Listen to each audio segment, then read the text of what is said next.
cause she too messy. The fuck them broke boys with? Get out my section. Get out my section. Pull the muscle. Goddamn, too much flexion. Damn. Caught them in traffic on the accident. We pressin'. Got them. Smoking Zaza every second. I be stretching.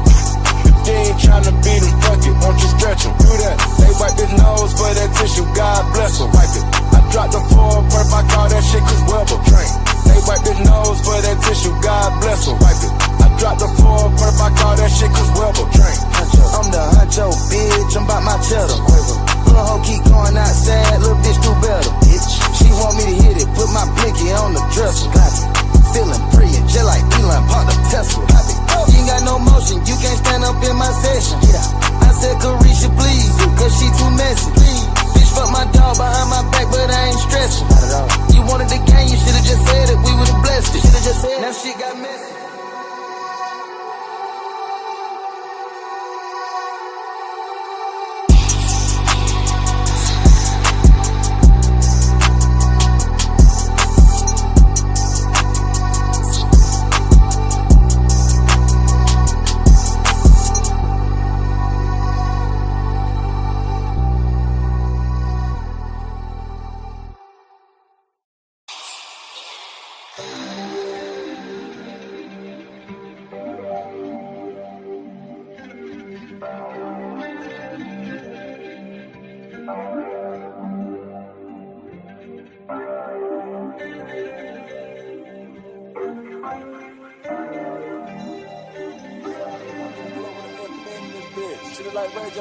She wanna talk to the kid, make one wish. I'ma get 5 right. Soon as syrup, I'm tryna get high tonight. Serving them pies right. I'ma start dancing as soon as they hit in the light. Jesus, peace, Christ.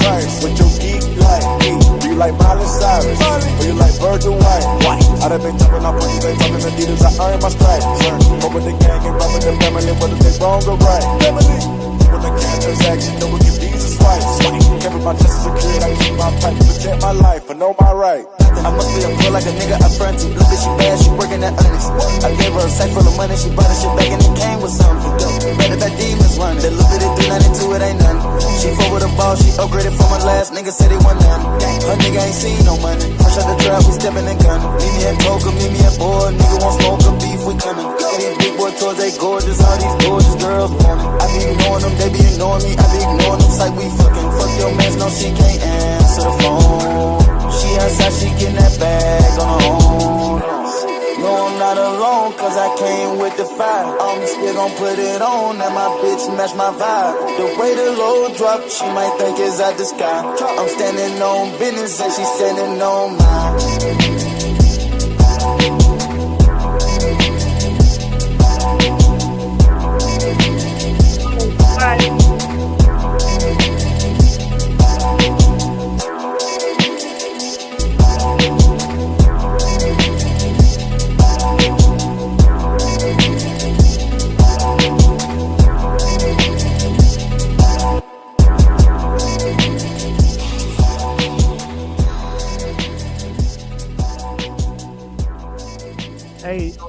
Hey, before I get started, I gotta do a sound check real quick because I switched over all my settings, so I gotta check and make sure my mic is good. So hold on, give me a second, y'all. Hold on. I gotta check and make sure my mic is good. So hold on, give me a second. Y'all can hear me good, right? Y'all can hear me good, right? Y'all can hear me good? We good? Let me know in the chat. We good? Drop the gems if we good before I get started. I said, can we talk about her? Yeah, man. We talk about, I ain't talking about that goofy ass dude. Salute Kiki Carter for that 10 piece. We good? Y'all drop the gems if we good. Y'all can hear me perfectly fine, right? All right, let's go. Hey, know I'm tone bite. We back, Ratchet Gang. We back with another one. We back with another banger. Let's get the likes up. Look, you might have forgot. Hell, they might have forgot. But you already know it's the king. Too loyal, no, I'm tone bite. Ratchet TV. Hey, y'all already know, man. Y'all already know. Get the likes up if you in the building. And if you're new to the channel, hit that subscribe button.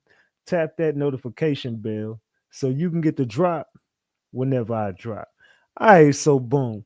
Man. We got to talk Ratchet Gang. We got to chop it up. Look, tonight we got to talk about, we got to talk about P. Diddy. We got to talk about Shannon Sharpe. We got to talk about Shador Sanders. Hold on. All right. There we go. Okay, I had to drop a poll. We got to talk about a bunch tonight, y'all. So we're going to be here for a couple hours. Man. So did I spell that right? Let's see. I said how we should start. Hold on. Give me a second. Let me end that down. Hold on. Okay, I spelled it wrong. Hold on. Give me 1 second, y'all. Hold on 1 second. 1 second. Hold on 1 second. How should we start? All right, there we go. How should we start? All right, there we go. Boom.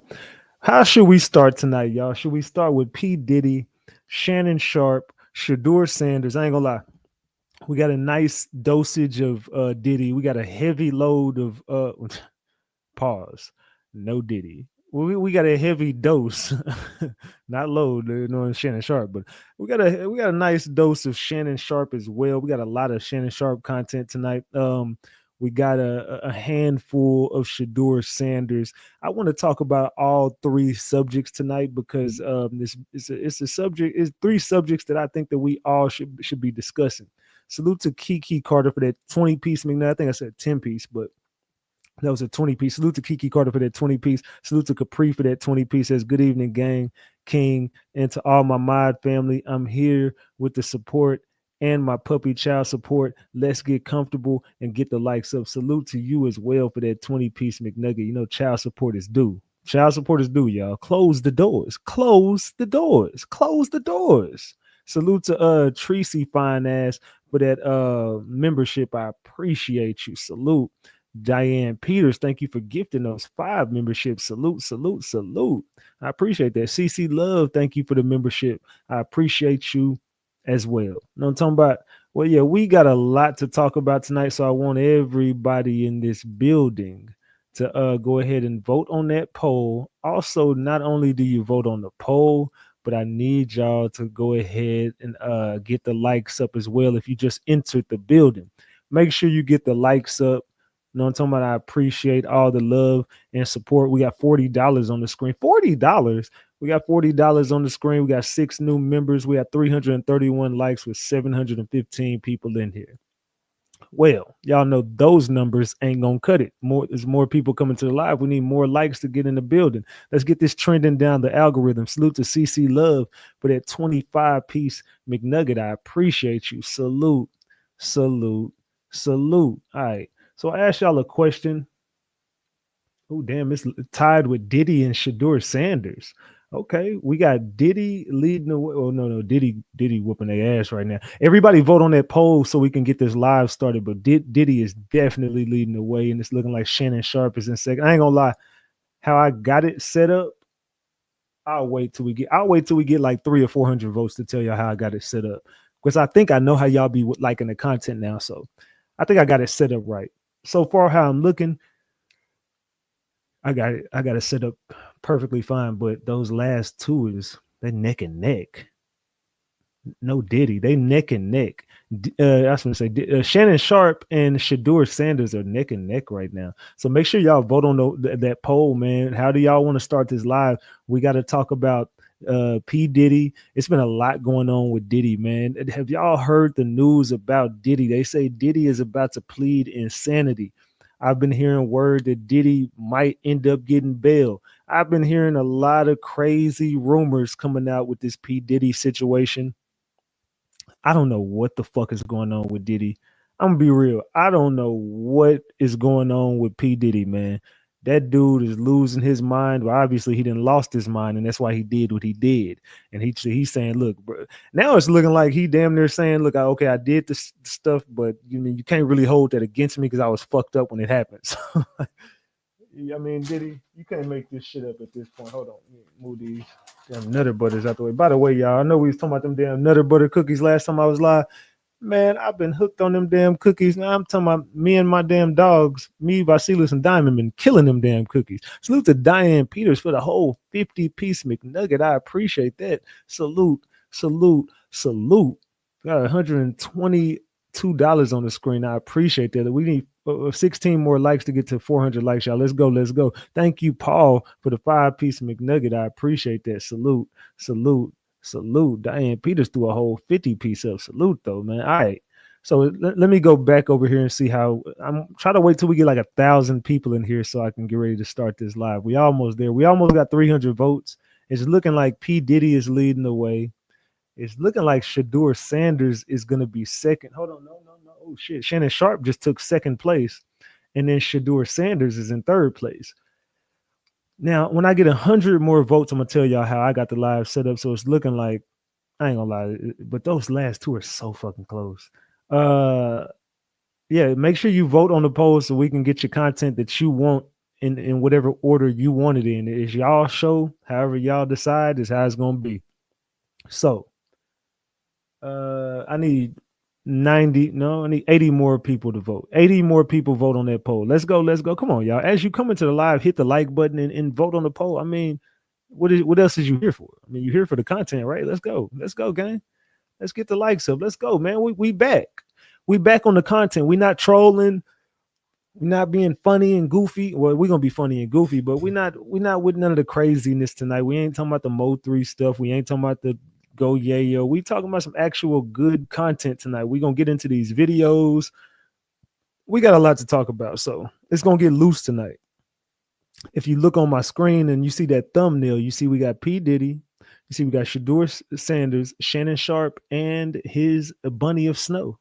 We got Shannon and his whole bunny of snow. Now, Shannon, on the other hand, he has been under fire. They are stopping at nothing to get rid of Shannon Sharpe. Now, Shannon Sharpe was set to have $100 million deal on the table.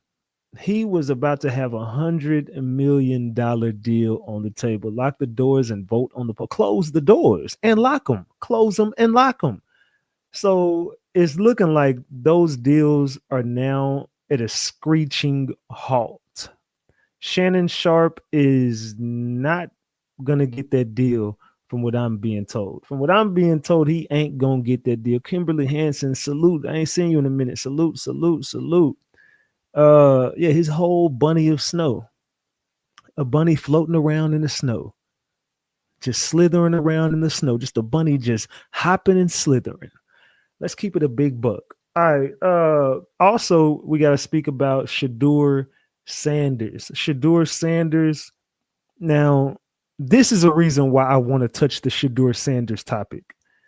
Why I want to touch the Shedeur Sanders topic is I think that we are all under fire right now.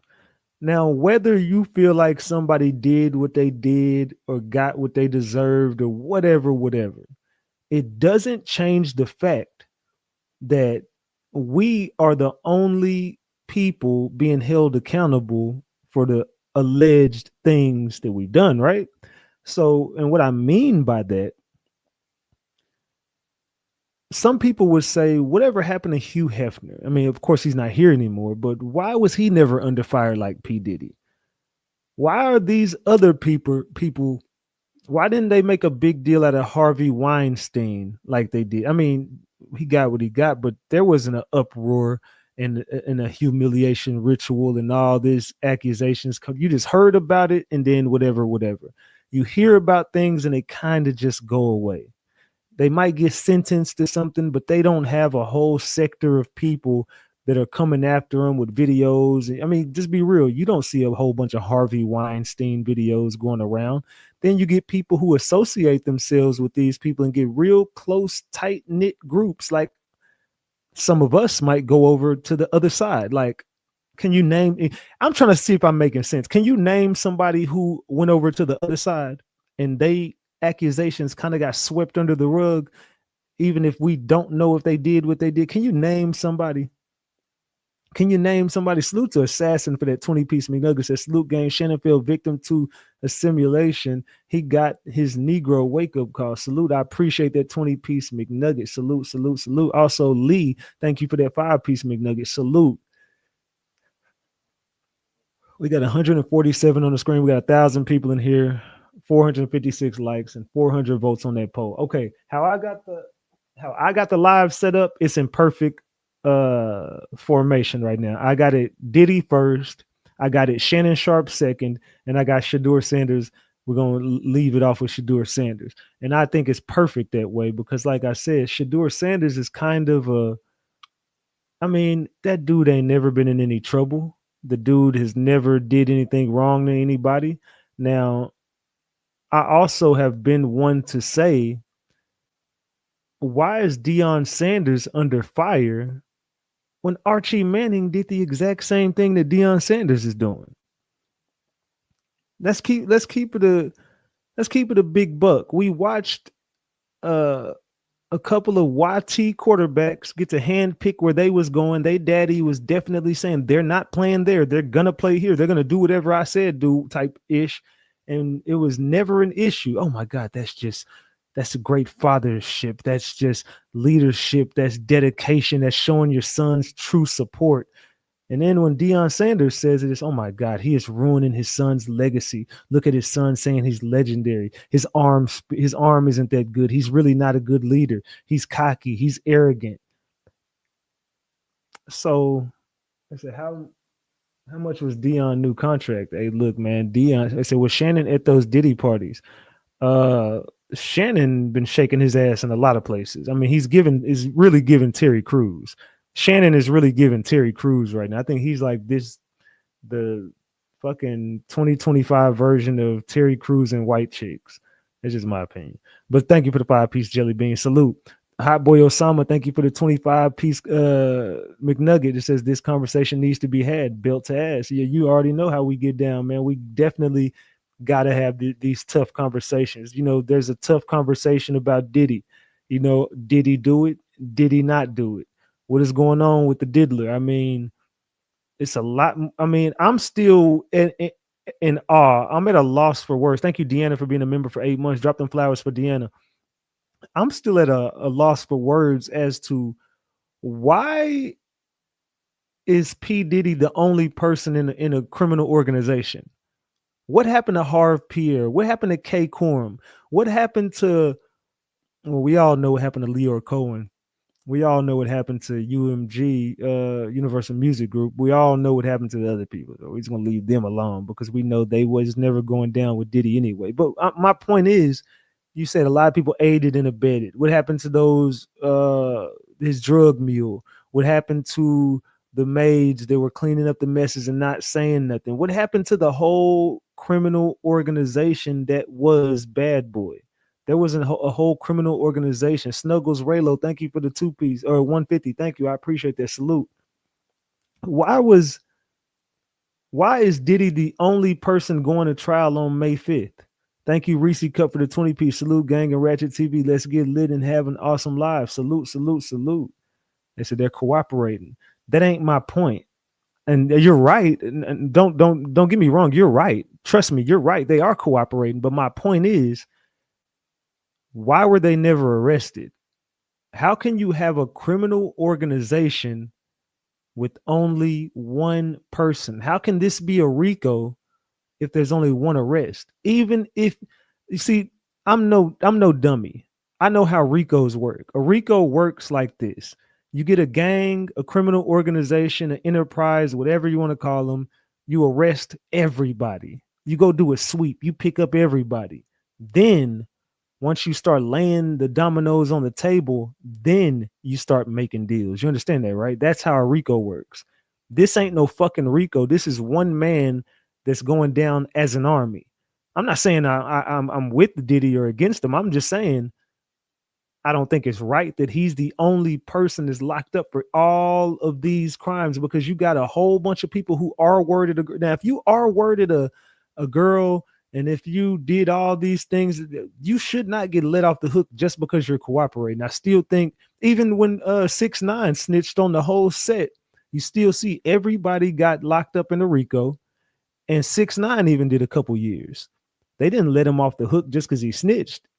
I mean, and he didn't even do half of what they saying these people did. I mean, 6ix9ine didn't do a lick of all the shit that they've been doing for 30 fucking years. You got 20, 30 years of evidence to say these people are monsters, and Diddy is the only person going down. So we definitely got to chop it up about that. That's a conversation that I want to have. I don't agree that Diddy should be the only person sitting in there. That's what I'm trying to say.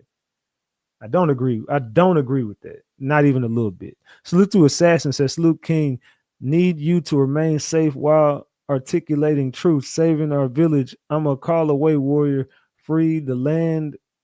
Palm beret. Nate. I don't know, say none of that, but thank you. I appreciate that. 20 piece. Salute. I don't even know what that means, but thank you. I appreciate that. So we about to get this live started, man. It's looking like everybody voted for the most part.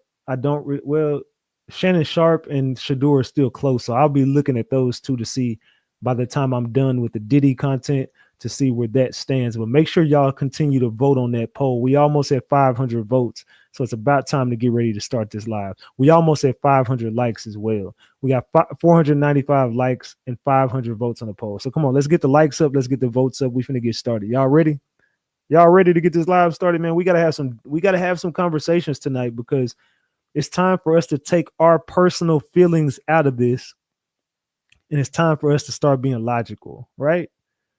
I'm being serious with y'all. Take your personal feelings out of the Diddy situation, and let's really put our thinking caps on tonight.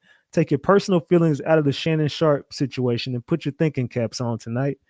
Also, I don't even think people are being personal with the Shedeur. I think we all kind of understand the Shedeur, but even if not, let's all put our thinking caps on when it comes to the Shedeur content as well. So we're about to get this live started, and fasten your seatbelts, man. It's about to go down. You know what I'm saying? We got a long night ahead of us. I ain't gonna lie. We got a lot of content, gang. A whole lot of content. Let's get this live going, man. Let me see. All right, let's get started on Diddy, man. Let's start on this Diddy content. Share my screen. Let's go, gang. Tone bite. Let's go. Diddy. Now, Diddy has a new defense. We talked about this yesterday, but Puff has a new defense right now that I think is pretty interesting. So what did he say? Never ask permission for taking things. What did he say? I didn't even think about how those kind of relate. No. So what he's saying is that he was not in control of his mental capacity, so there's no way he could have committed those crimes. Insanity. Yes. Good. So Diddy is now basically pleading insanity, and to me, that's kind of like an admission of guilt. Because if Diddy's lawyers have definitely made me scratch my head a few times throughout this process. I'm like, so now the thing you're gonna say is, hey, look, bro, I was too high. I was fucked up. I was on drugs. I was not in my mental state. I was not in my mental capacity. I could not do it without. I mean, I didn't know what I was doing. I was committing crimes, but I didn't know I was committing crimes. I was too fucked up on. I mean, you saying I was on all them drugs. I couldn't do nothing. Do y'all think Diddy's gonna make it out of this with that defense? Let me know. Drop the gems if you think that's a good defense. Drop the caps if you like Diddy. What the fuck, man? Let me know. No, it's not. When all else fails, just play dumb. I was crazy. I'm retarded, John. You're not supposed to say that word. Can't say that word, Charlamagne. So Diddy is saying that he lacked mental capacity to commit crimes. Now, here's what is happening. So his team is saying, look, I know that y'all are alleging that there were these crazy parties and these crazy acts that went down, and all these people are saying that they were drugged and there were drinks that were given to them or whatever. But our client also may have been under the influence of something that allowed him to not control his actions. So I'm telling you that this is the defense that they're gonna go with at the end, and the trial is next week. It starts next week, and they saying Diddy is definitely about to plead insanity. Now, and the allegedly documents that were obtained by TMZ reported this exclusively, and the documents that were obtained, they redact what his mental issue was that messed with his capacity, but in other lines they talk about things that have to do with like drinking and alcohol. So it's you putting two together here. But you know why that's not a good defense? Because you still made a choice to do those drugs. You still made a choice to drink that alcohol. Good choice of words there, Charlamagne. That's right. Michelle says, will the trial be public? It's a federal trial, so no, it will not be public. You'll just get paperwork on the case. So it will not be televised. It will not be public. And they also said they're blocking the freak off tapes. They do not want the public to have access to the freak off tapes. It says it's such a sensitive topic, is just too sensitive to be publicized. They will not make the freak off tapes public, and we'll just have to hear about everything. We will not get to know anything. I ain't gonna lie, I want to go to New York and just say fuck it and go to this damn trial, man, because I think it's just gonna be that good of a trial. But I want to see the freak off tapes. I want to see what all they got on Diddy. I would love to be a fly in that room. You still made a choice to do those things. So you numerous times. Yeah, it's not like it's a one shot and done, right? That's right. So you still have to be responsible for your actions under the influence. You don't get in the car drunk and then wreck and kill somebody and, they let you off just because you was drunk. No, you made the choice to drink. You made the choice to drink and drive. And also, too, it's not, just legally speaking, prosecutors are shooting back on this. And this is how, the reporters know that drugs and alcohol are part of the conversation of what Diddy's claiming, is because prosecutors responded in the document and they said, listen, there's rules that say you got to let us know that y'all are going to be trying to claim that the evidence of drugs and alcohol as an effect to you or what you're about to lean on. You guys didn't do that in enough time. And someone said Brian Steele on his best BS. I'm gonna be real. Brian Steele is one hell of a lawyer. Brian Steele is one hell of a lawyer. So if there's anybody that can help get him off this, it's P. Diddy. It's Brian Steele. So you can't tell us that it was drugs and alcohol. And they also supposed to be bringing this doctor or have this doctor in conversation that's supposed to be testifying to what Diddy's team is claiming. And prosecutors are like, he ain't never even examined them. The drug and alcohol defense is also a terrible defense when you have people who are saying, yes, you drugged me and you get me alcoholic drinks and like all of that. You're kind of, what's the word? Validating their point. Or deflecting.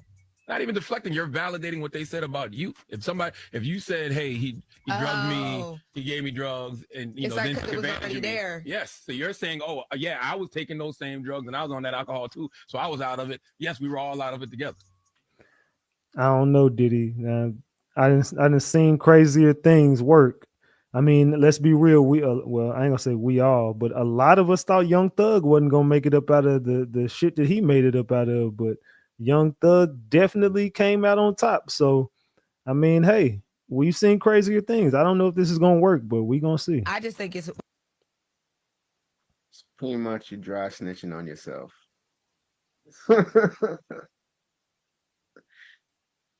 Oh, Diddy, slam. Stick a fork in that nigga. He done, Mo. horrible too, and it's really vague because if you saying you was in this allegedly drug or alcohol induced haze or whatever, you don't know what happened. That's a big gray area for an attorney to lean in on. So as the defenses fall, we will continue to cover them. All right. Well, thank you. That is the latest with Lauren. Let me ask y'all one question back to the beginning. All right, so again, that's how I want to start off with. Diddy is pleading insanity, gang. Tell me in the chat, what are you guys thinking of that? What do you guys think about this insanity role he's playing now? Do y'all think Diddy gonna make it up out of this with his dignity and his pride still intact? Let me know in the chat, man. I want to know from y'all, what do y'all think about Diddy's latest defense? He's saying, hey, man, I wasn't in my right state of mind, fam. I was fucked up, dog. I don't know what I was doing. Jay Cheyenne, thank you for being a member for a month. I appreciate you. Salute. Let's get it going, man. We got a lot more where that came from. So let's go ahead and continue this content. Diddy is pleading insanity. Let's go. Diddy, y'all can hear everything fine, right? Y'all can hear the audio fine. Everything is fine on here. Let me know in the chat. Y'all can hear everything fine, right?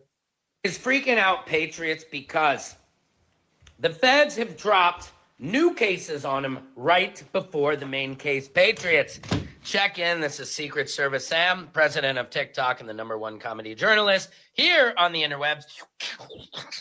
Thanks to you guys. Now, as you guys know, we are just days away from me being at the Diddy trial, covering it for you guys. It's going to be amazing. It's a huge event. I imagine there will be tons and tons of people. It'll be like the OJ trial all over again. But Diddy is upset. He is asking for a delay to his trial. Will he get it? I don't think so, but we don't know. Because of these new allegations that have been brought forward, the diddler is claiming he needs more time to be able to prep for the case, which I could see that. I could understand it, but God, there's so many. I mean, what do you do? It's like, hey, okay, you got to test on algebra, calculus, this. Oh, by the way, we have 5 other courses you need to learn. So Diddy's like, how am I going to crash course this and figure it all out? He's not, guys. It's not good. You know, like they say at the barbecue, put a fork in him. He's done. What do you guys think? Let me know in the comments. I love you guys. Secret Service Sam out. Samson for president of TikTok. So Diddy is about to get hit with more charges. Diddy is, man, I ain't gonna lie, bro. They do not want to see Diddy up out of here, dog. They trying everything they can to keep Diddy in prison. They trying everything they can to keep Diddy in federal prison. Man. Hold on. All right. Okay. My bad. Somebody hit me up on the on Instagram. All right. So yeah, again, the diddler, man, he about to get hit with more allegations, more charges are about to come out. And this is crazy that you're gonna wait a week before his trial to be like, hey, by the way, some more shit coming your way, dog. So just get prepared. Like, how am I gonna prepare for a trial whenever I don't even know what the fuck I'm fighting? Like, how you just gonna throw another indictment on me? How you gonna throw some more charges on me? And I don't even know what I'm facing. So I need more time. Do y'all think that they should be giving Diddy more time right now? Let me know in the chat. Should Diddy be getting more time to prepare for this trial if you're going to be hitting him with more charges? Let me know in the chat how y'all feel about that. Me personally, I think like, hell yeah, man, you should have had all this shit in my discovery. You should have had your whole, see, y'all was asking for more people. So how the hell y'all going to be in one hand be telling me, hey, we looking for more victims, but then say, okay, but trial starts next month. Wait, what? To me, I'm just thinking of logical, y'all. I said, take your personal, remember we said this before the live started, y'all. I said, take your personal feelings out of it. Put yourself in his shoes. Fuck the charges. Just put yourself in his shoes. Even if this was someone saying you assaulted them or something, and they told you, oh, by the way, you know, we got new victims that said you assaulted them coming up and trial starts next week. You wouldn't want to know who, what, when, where, and how, like what the hell is going to take your personal feelings out of it and think for a second. Why the hell would you wait a week before my trial starts to tell me there's more shit coming out? I need to know what the fuck I'm fighting up against. I can't go to trial and not know how to defend it. So I told you, let's think logical here tonight, y'all. Logical. Diddy and his team trying to use insanity for the trial is insane, especially because the trial is next week. Did you just find out you were insane yesterday? And from what I understand, they're trying to connect that insanity plea to drugs and alcohol and say that he was not mentally capable of deciding whether or not he was going to do these things. Now, let me just say this. Substance-related and addictive disorders is in the DSM. It is technically diagnosable and is a disorder that exists for many people. People really struggle with addiction. I personally think it's going to be hard for them to use that to make a case, especially when, to my knowledge, you've never had any treatment for said disorder and it's just coming out right before the trial. And yes, alcohol and drugs absolutely impairs your judgment and makes it hard for you to make good decisions. However, there's a difference between that and a disorder. Salute Diane Peters for that 2-piece. Thank you. That is diagnosable, that you can use in court to plead insanity. At this point, they pulling at straws, which makes me feel like it's not looking good for Diddy. And if it's not looking good for Diddy, I know it ain't looking good for everybody else who was at them freak offs, because you know he taking them down. But again, Diddy is up out of here, man. He's pleading insanity.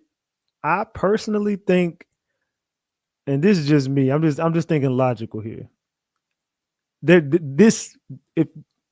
How can I put this into words? Brian Steele is one of the best lawyers, right or wrong. Brian Steele is, we just watched him. I'm talking about go out like Jordan in game 6 with the Young Thug shit. Like none of us thought, well, a lot of us didn't think Young Thug. I know me personally, I was wrong about that one. I'm right about a lot of shit, but I was 100% wrong about the Young Thug. I thought Young Thug was cooked. I didn't think that there was going to be no way out of it. And Brian Steele, boy, he did some of his best work with that Young Thug situation. So I just feel like the lawyers got some sort of angle here, and I think that they got a solid defense if this is what they're using. Me personally, I don't see it. I don't know how this works. I don't know. I don't think this is gonna work out for Diddy's best favor, but I've been one of the people that's saying Diddy was gonna beat this trial. Just something about it just seems like, yeah, this is all a setup for something, and this is all a distraction for something. I can't put my hand on it, but we're being distracted from something, and I just can't call what it is. I just know we're being distracted. Definitely. Let's continue. P. Diddy's defense argues he was too lit to be responsible for his actions. So you got P. Diddy in court, and his lawyers is basically arguing that he wasn't in the right mental state to be responsible for his actions because he was too lit. This is the best, for real. This is the best they got. This man's a billionaire, spending all this money for these lawyers, and they defense it, man. He was just too. He was lit, man. He be partying and stuff, man. He ain't know what he doing. He was just lit, Your Honor. Imagine using that as a defense and thinking you about to go home. Yeah, Your Honor, man. I know. I got caught up. I was out here, man. I was letting off at my op, man. You know what I'm saying? We letting off and all that, man. Your Honor, but man, Your Honor, that Don had me, man. Your Honor, that Don had me lit, man. That why. That's what I'm saying. Like, I can't imagine this working for anybody else. I can't just imagine if somebody just be like, man, I know I slid on the option. I know I did. Look, Yon, look, I fucked up. Okay, I did do it. I ran down on my ops, but crazy story, right? Look, I had like 2 fits of hen, and I had like 4 or 5 shots of Don, perked up. I didn't know what the fuck I wasn't in my mental state. I wasn't in my right mental state. I was fucked up out here, Yana. I'm sorry. I don't think that's gonna work. But we're gonna see. Okay, I am counselor, right? And it depends on what angle they come with, substances and cognitive conditions. Well, it's possible. I mean, it is possible. Anything's possible. Hold on, I'm gonna play this and go tell my dogs to lay down because they over here tripping. Hold on. That's why I was out there letting off in the neighborhood, Your Honor. You know, man. If it wasn't for that Don, Your Honor, look, Your Honor, I wouldn't been out there like that, Your Honor. So, can I go home now? Are you serious? I ain't seen a nigga beat a case yet with that defense. I ain't seen it yet. With everything P. Diddy got going on, if this is what they're trying to defend him with, boy, you might well take that plea, my nigga. You might well take that plea. That's why one of his lawyers quit it. His lawyer like, nigga, you did it, nigga. I'm gone. Nah, nigga, we ain't going to trial, nigga. You better take this plea, Diddy. Diddy like, I'm Diddy. I'm paying you all this money. Taking no plea. You better go in there and tell them I was lit. That's their defense. He was too lit to be responsible for whatever happened. Boy, ain't looking good for Diddy. Nah, it's not looking good, but I don't think that this was Diddy's idea. That's the crazy part about it. I don't think that Diddy is the one who conjured up this plan. I think that this is something Brian Steele took over the case, and Brian Steele's looking like, you know what? I think we should go with this angle, fam. I think we got a real good shot if we go this angle. I think we got a real good shot. So I don't think this is Diddy's. I mean, it could be, but I think this is more Brian Steele pulling the strings to make this happen. Oh, Lord. Y'all already know the world just keeps on turning, and today is no different. Let's get into what we're talking about right now. Y'all, why the people are reporting that Diddy's new defense in his upcoming trial is diminished mental capacity. And Lord, sweet baby Jesus and the grown one too, because I feel like at this point, it's coming across like they're throwing things at the wall to see what sticks. They're trying this, they trying that. It's extortion, it's lies. Everybody was consenting age. He never did anything with anybody underage or never forced things on anybody. And so now it's okay. He had a diminished mental capacity, so he wasn't really fully in his right mind when a lot of these things went down, which is like, yo, what the? Now, obviously, I can't speak to the man's mental capacity. Like, far be it from me to say whether you're diminished or whether you're in your right mind or not.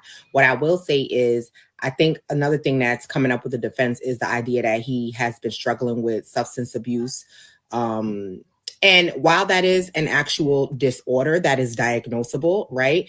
And not for nothing, you know, when you addicted to them drugs, you really be out of your mind and you really do things that you may not otherwise do if you were not under the influence of a toxic substance.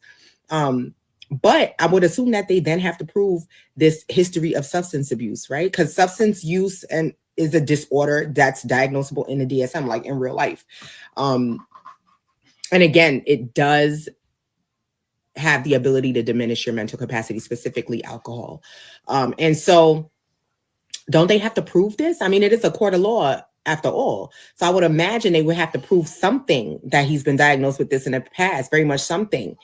Like, I mean, has he ever been in rehab? Was Diddy carted off to rehab at some point and we just say no? And they kept the records private? Has he been in some sort of 28-day, some sort of long-term residential care? I don't know, but I do find it interesting that this is where they're going with it. The world is turning, y'all. Y'all feeling the wig, ladies? Y'all feeling her wig? Let me know in the chat. Yeah, but like again, Diddy, I don't know how this is gonna work, man. I want to see how this plays out because this is giving like a 7-game series. I don't know how this is gonna work in Diddy's favor, but I'm here for it. I'm here for it all. Yeah, the wig was giving George Washington. I ain't gonna lie, it was giving George Washington. But let's continue. His team is in court playing games. Is are y'all taking this seriously or not? They're talking about he was under the influence. Say what now? Say what now, Diddy? You under the influence? You what? He's not guilty. That's his new defense. What? If that was a defense, a lot of people wouldn't be in jail. That's true, man. I ain't gonna lie. A lot of people would have. If it was that easy to do that, you know how many people would have been like, "Hey, I did what? Oh, I can't remember. I was so fucked up that night, Your Honor. Man, let me tell you, boy, I was toe up. I don't remember none of this. How could I possibly be held accountable for something I didn't know I was doing? I was fucked up. If Diddy is insane, that voids every contract he's ever entered into because this would imply he's been insane the whole time and for years. Exactly, Kimberly Hanson. Thank you for being a member for 19 months as well. Salute, salute, salute. A lot of people drop them flowers for Kimberly. Did bad things while they were under the influence. He wasn't in his right mind, clearly. That's a wild defense. That's all y'all got? You paying all that money and that's what they came up with?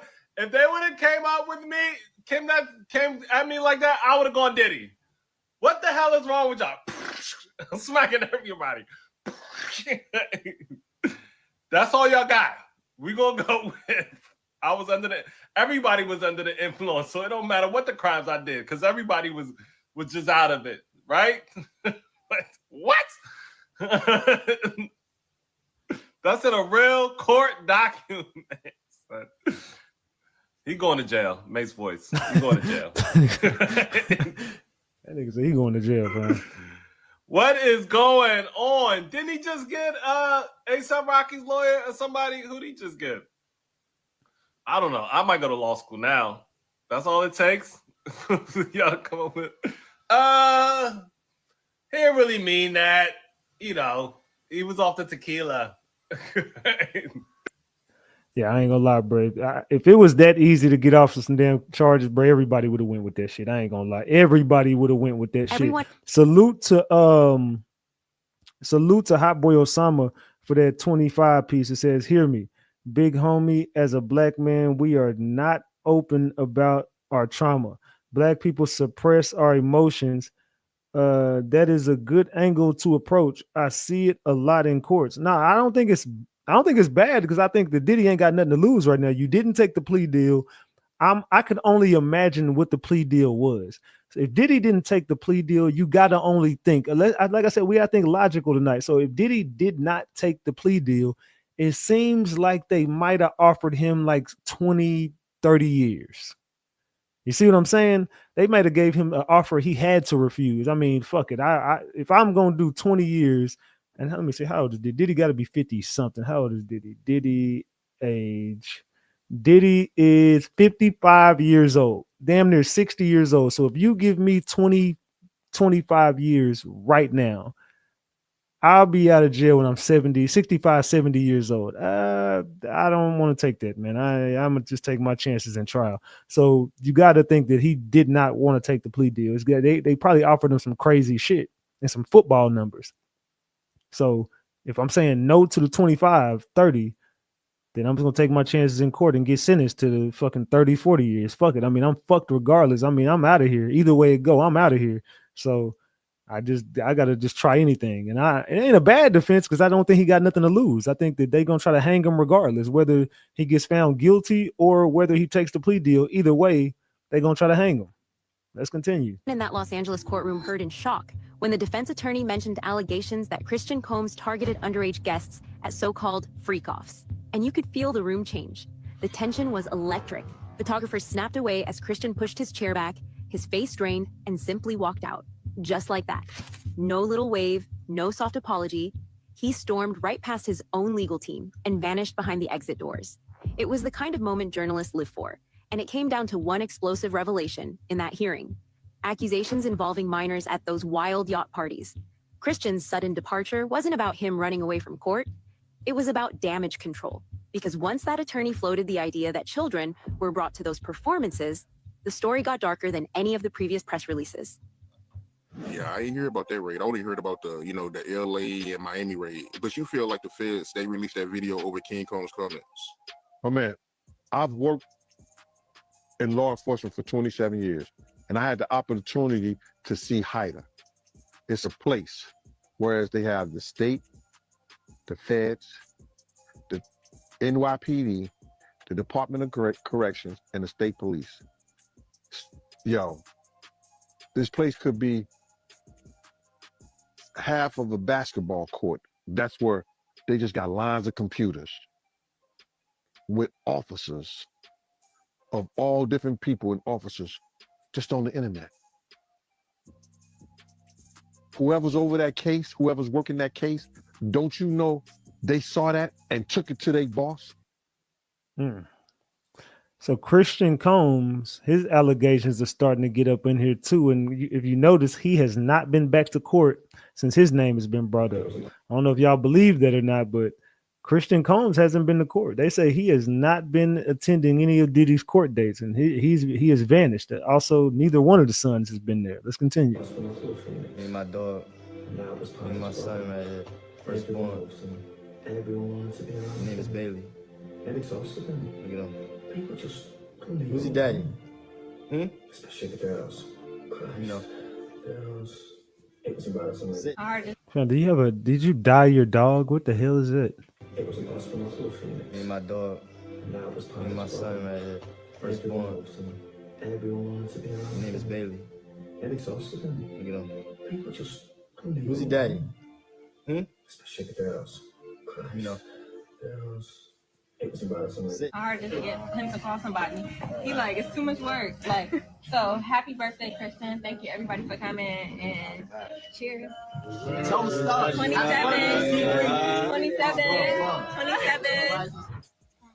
It's Sunday. It's Sunday.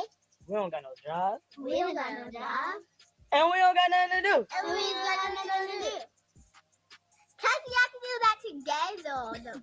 To back up the claim, his lawyer brandished transcripts from audio recordings.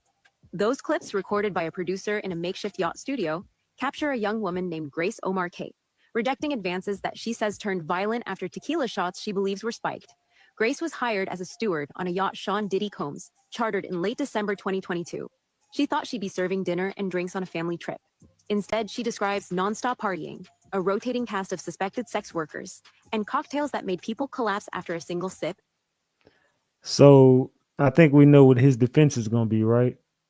I think we know that his defense is going to be, hey, I was fucked up too. Shit. I mean, hey, it is what it is. Let's continue.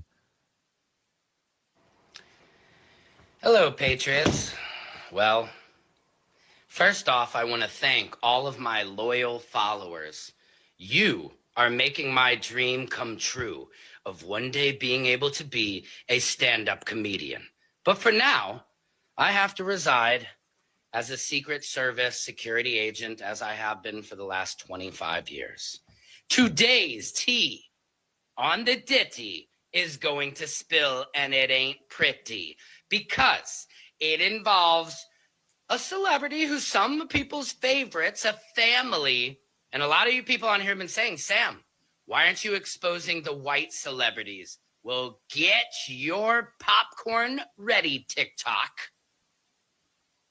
Kim Kardashian and the Kardashians are up next. Big time reveal, and I can't say that I'm not excited about this one, because I did security detail for Kim K one time way back in the day.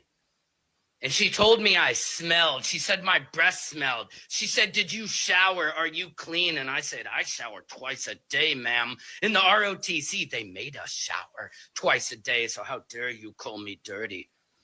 And I respectfully retired from that job that day. And I vowed one day I would get even with the Kardashians. And here it is, folks. So first up, Kim K stopped following Diddy on Twitter a day before these allegations dropped.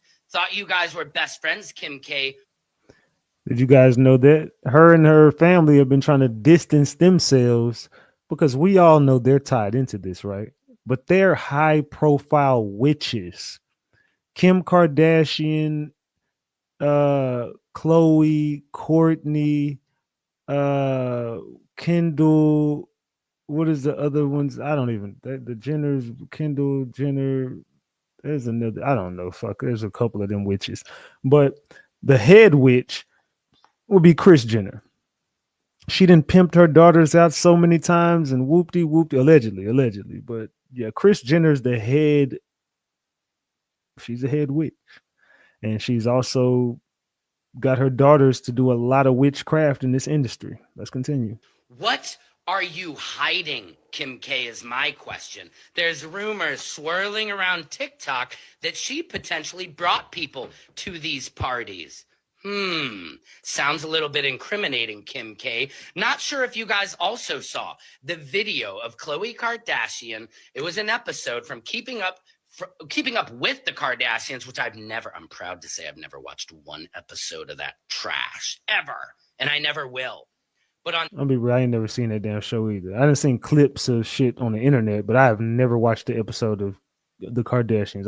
I can't stand them girls. This episode circulating right now on TikTok, Khloe says, hey, Courtney, tell us about Diddy's party you went to, his birthday party. She said, I didn't remember. Why didn't you remember? Maybe because you had baby oil all over your back that made you black out? Courtney goes on to say all of the girls ditched her, which is a very common story if you listen to most of the women who have been victims of the diddler. They were left in the studio by themselves with Courtney. Now, Courtney was left in there with Diddy, Kanye, which I'm cool with Kanye now, and I'll explain that later, and Corey. Corey is Diddy. Man. What y'all think about that? Y'all think the Kardashians will end up in this damn drama, or do you think they're going to skate free from this shit? Do y'all think the Kardashians will end up in the drama? Let me know in the chat. Diddy is supposed to plead insanity in the federal case. Y'all, it was breaking news, child. I'm a little late. But anyway, let's take a deep dive into this.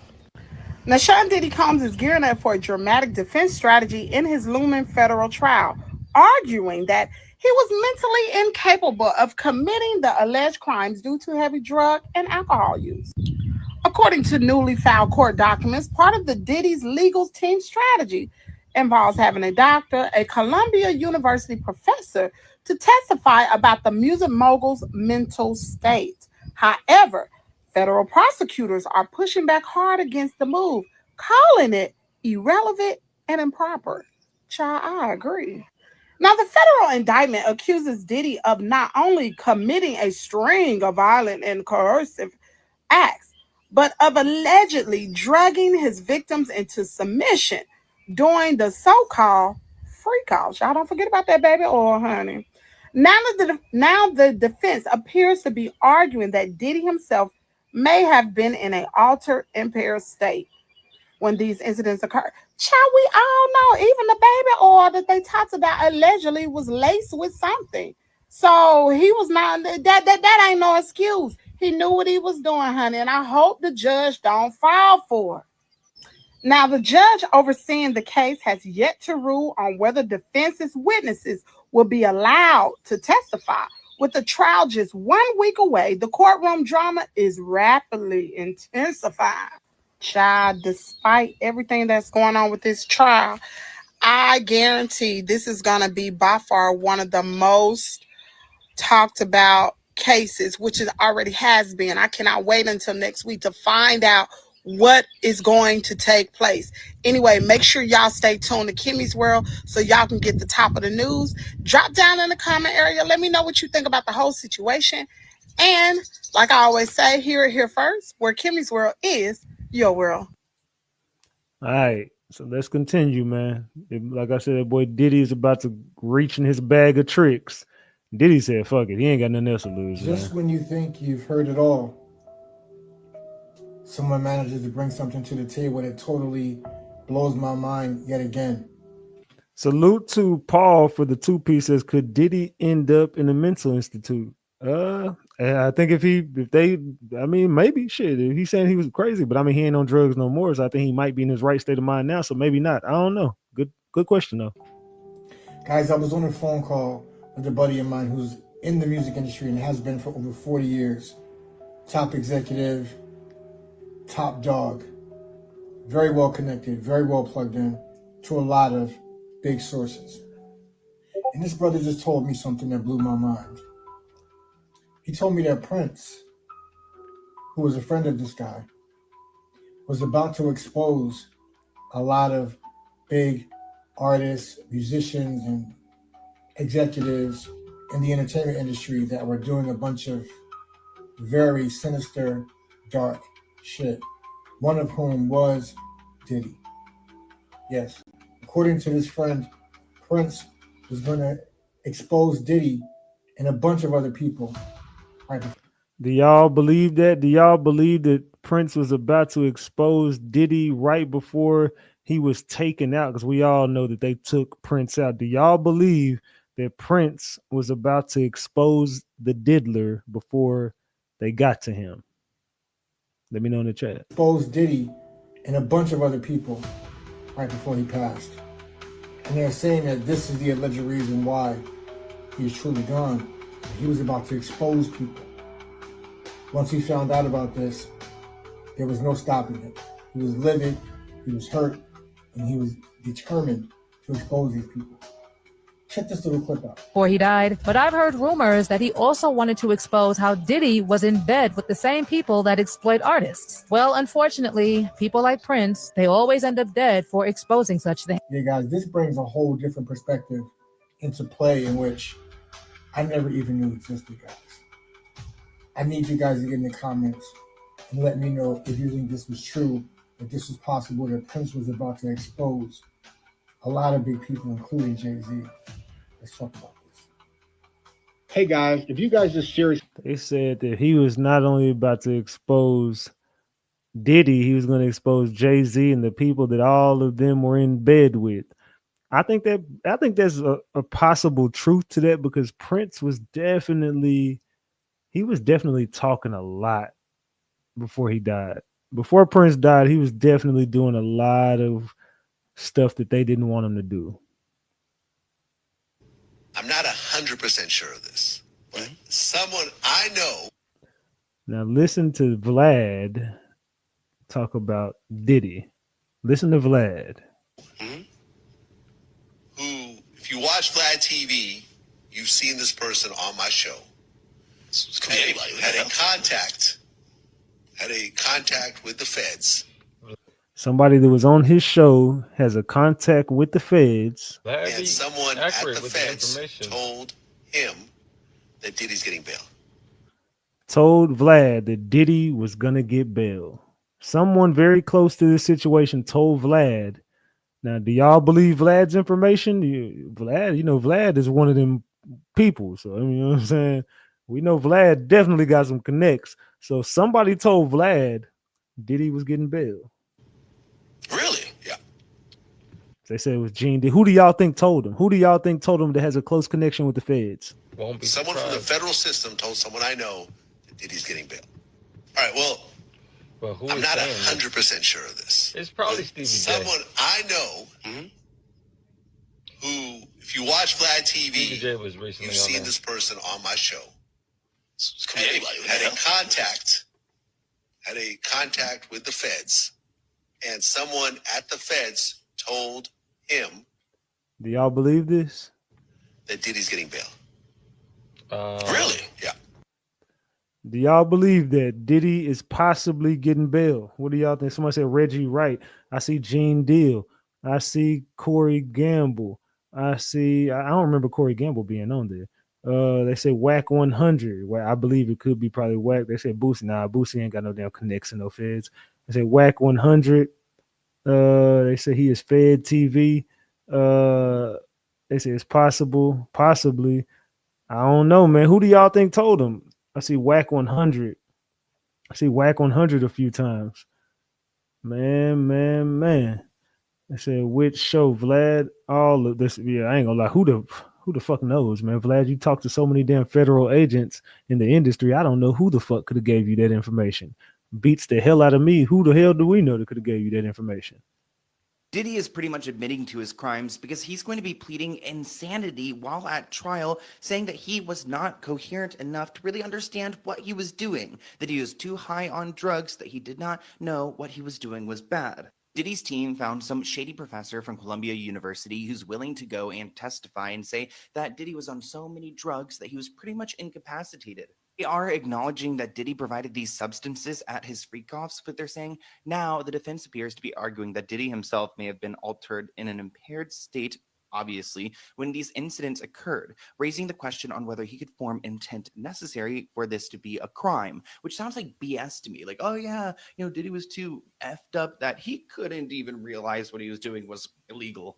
The prosecutors are not buying this response. They don't care if Diddy was lucid at the time of the crime. That's his responsibility. He was the one taking these drugs. So they're not going to be backing down on him at all. But I do think it's insane that they would go and try to plead insanity because, in my opinion, it kind of like acknowledges what had been done. And it's instead of like acting like it never happened, it's like, oh, yes, it did happen, but our client is insane, so don't charge him. You know what I mean? It's like kind of admitting that you did everything that you were being accused of. But follow me more for Diddy updates, and let's get into it. Again, they're saying that they also got a professor that's going to come up there and basically say, hey, look, I did some research and Diddy, yeah, he was too fucked up. I guess we are now about a week or so out for jury selection on the Diddy case, and the filings are getting interested. Shout out my boy Mike and Mike's Law for sending me some of this stuff and making my head go. First, talking about there was a hearing. At the hearing, Diddy rejected a plea offer. People are like, oh, that's crazy. No, that's not crazy. You reject a plea offer, a court makes you put a plea offer on the record so that later Diddy and his team, or specifically Diddy, can't come back and say, my lawyers never told me that I had a plea deal. I did not know. Pourquoi? He can't say that. So the judge says, these are the terms. This is the offer. This is the offer you rejected. You're sure your ass wants to go to trial? Yes. And then usually after that happens, that's when the government said, aha, the tables have turned, darkness. And they give you all the additional information they intend on, that they intend on using against you. Also coming out of the hearing, something that was fascinating, a couple of things is one, it's pretty clear that Diddy is going to be invoking the seldom used but very effective swinger defense. Yeah, baby, yeah. Basically, he is saying that I am a swinger and it is common that people understand. And this is what we do. Step 1, open the box. Step 2, cut a hole in that box. Step 3, make her open the box. So that's what he's going with. Now, in the federal system, there's something called willful blindness. What is willful blindness? Diddy is trying to say, it appears I am a swinger. And everybody is a swinger. Anybody want Diddy? Anybody want Diddy? Whose turn is it? And that everybody is a swinger, and this is commonplace. And I grew up as a swinger, and so you know what? I wouldn't have known that this was criminal. I could not form the necessary mens rea, which is a guilty intent. And you need to get guilty intent to convict somebody. So he's saying, I didn't know this shit was wrong. Everybody's doing it. Everybody in the club getting twisted.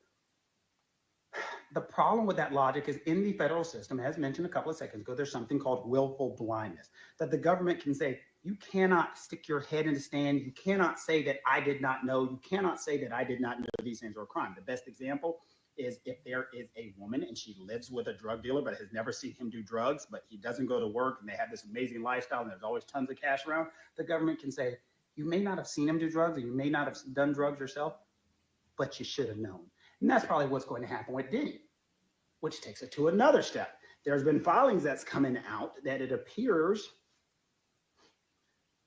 that Diddy is trying to get some type of quasi-insanity thing in there. Yeah, I'm not making that shit up. So it kind of makes sense that Diddy went one angle and they're like, nah, you can't really say you didn't know what you were doing because you did. And he's like, okay, well, let me take it a step further. I really didn't know because I was fucked up. So I didn't know it was a crime because I was a swinger. And I also didn't know it was a crime because I was fucked up. So what we doing? I don't know. It's wild, but it's true. And it's not really insanity. It's more of a justification defense. They're trying to say, it appears, because these filings have come out and a lot of them have been blacked out, is that they're trying to bring an expert in, and for the expert basically to say that Diddy could not have the requisite mens rea because of the way he was raised, just an assumption, and what was going on, and that this was normal to him.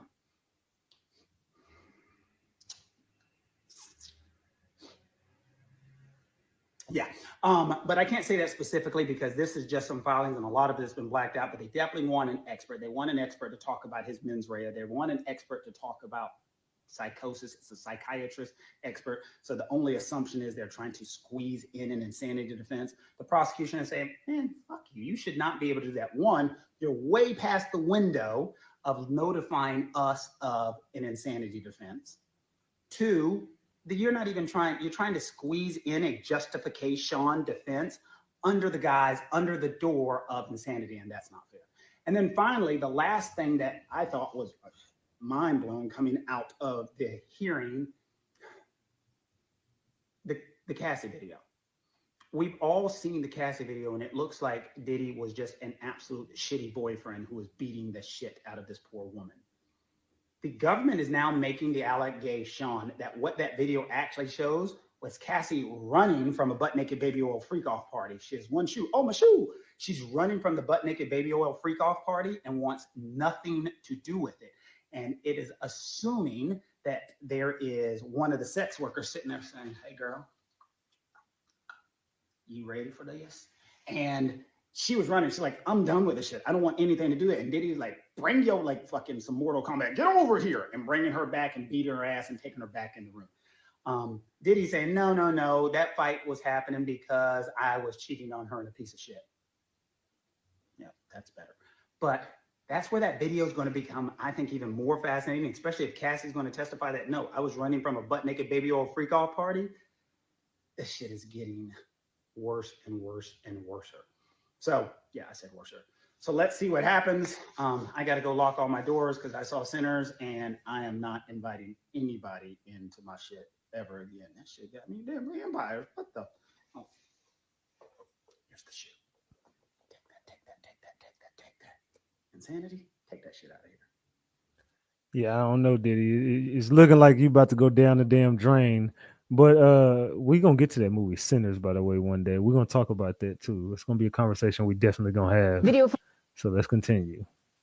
Footage from a birthday bash Sean Diddy Combs threw for his friend Meek Mill in April of 2014 has surfaced in the midst of the disgraced rapper's trafficking arrest. According to Daily Mail, the party was held at a Parisian palace in Las Vegas that Diddy rented for a whopping $25,000 for 24 hours. We just got new footage of Diddy's party that he threw for Meek Mill's birthday, and Meek Mill saw this and blew up on Twitter. Something big just hit the industry, and it's got everyone talking. A resurfaced video, a shocking reaction, and a sudden shift in loyalty have cracked open a story no one saw coming. At the heart of the chaos, Meek Mill and Diddy, two names that have dominated headlines for years, now caught in a wave of speculation and controversy that's impossible to ignore. The footage may be nearly a decade old, but its reappearance couldn't have come at a more explosive time. The internet is buzzing, fans are pulling receipts, and familiar faces are suddenly going quiet. What's hidden beneath the surface? Why now? And could this be just the tip of something far more complicated? The deeper you look, the more unsettling it gets. This isn't just about a party.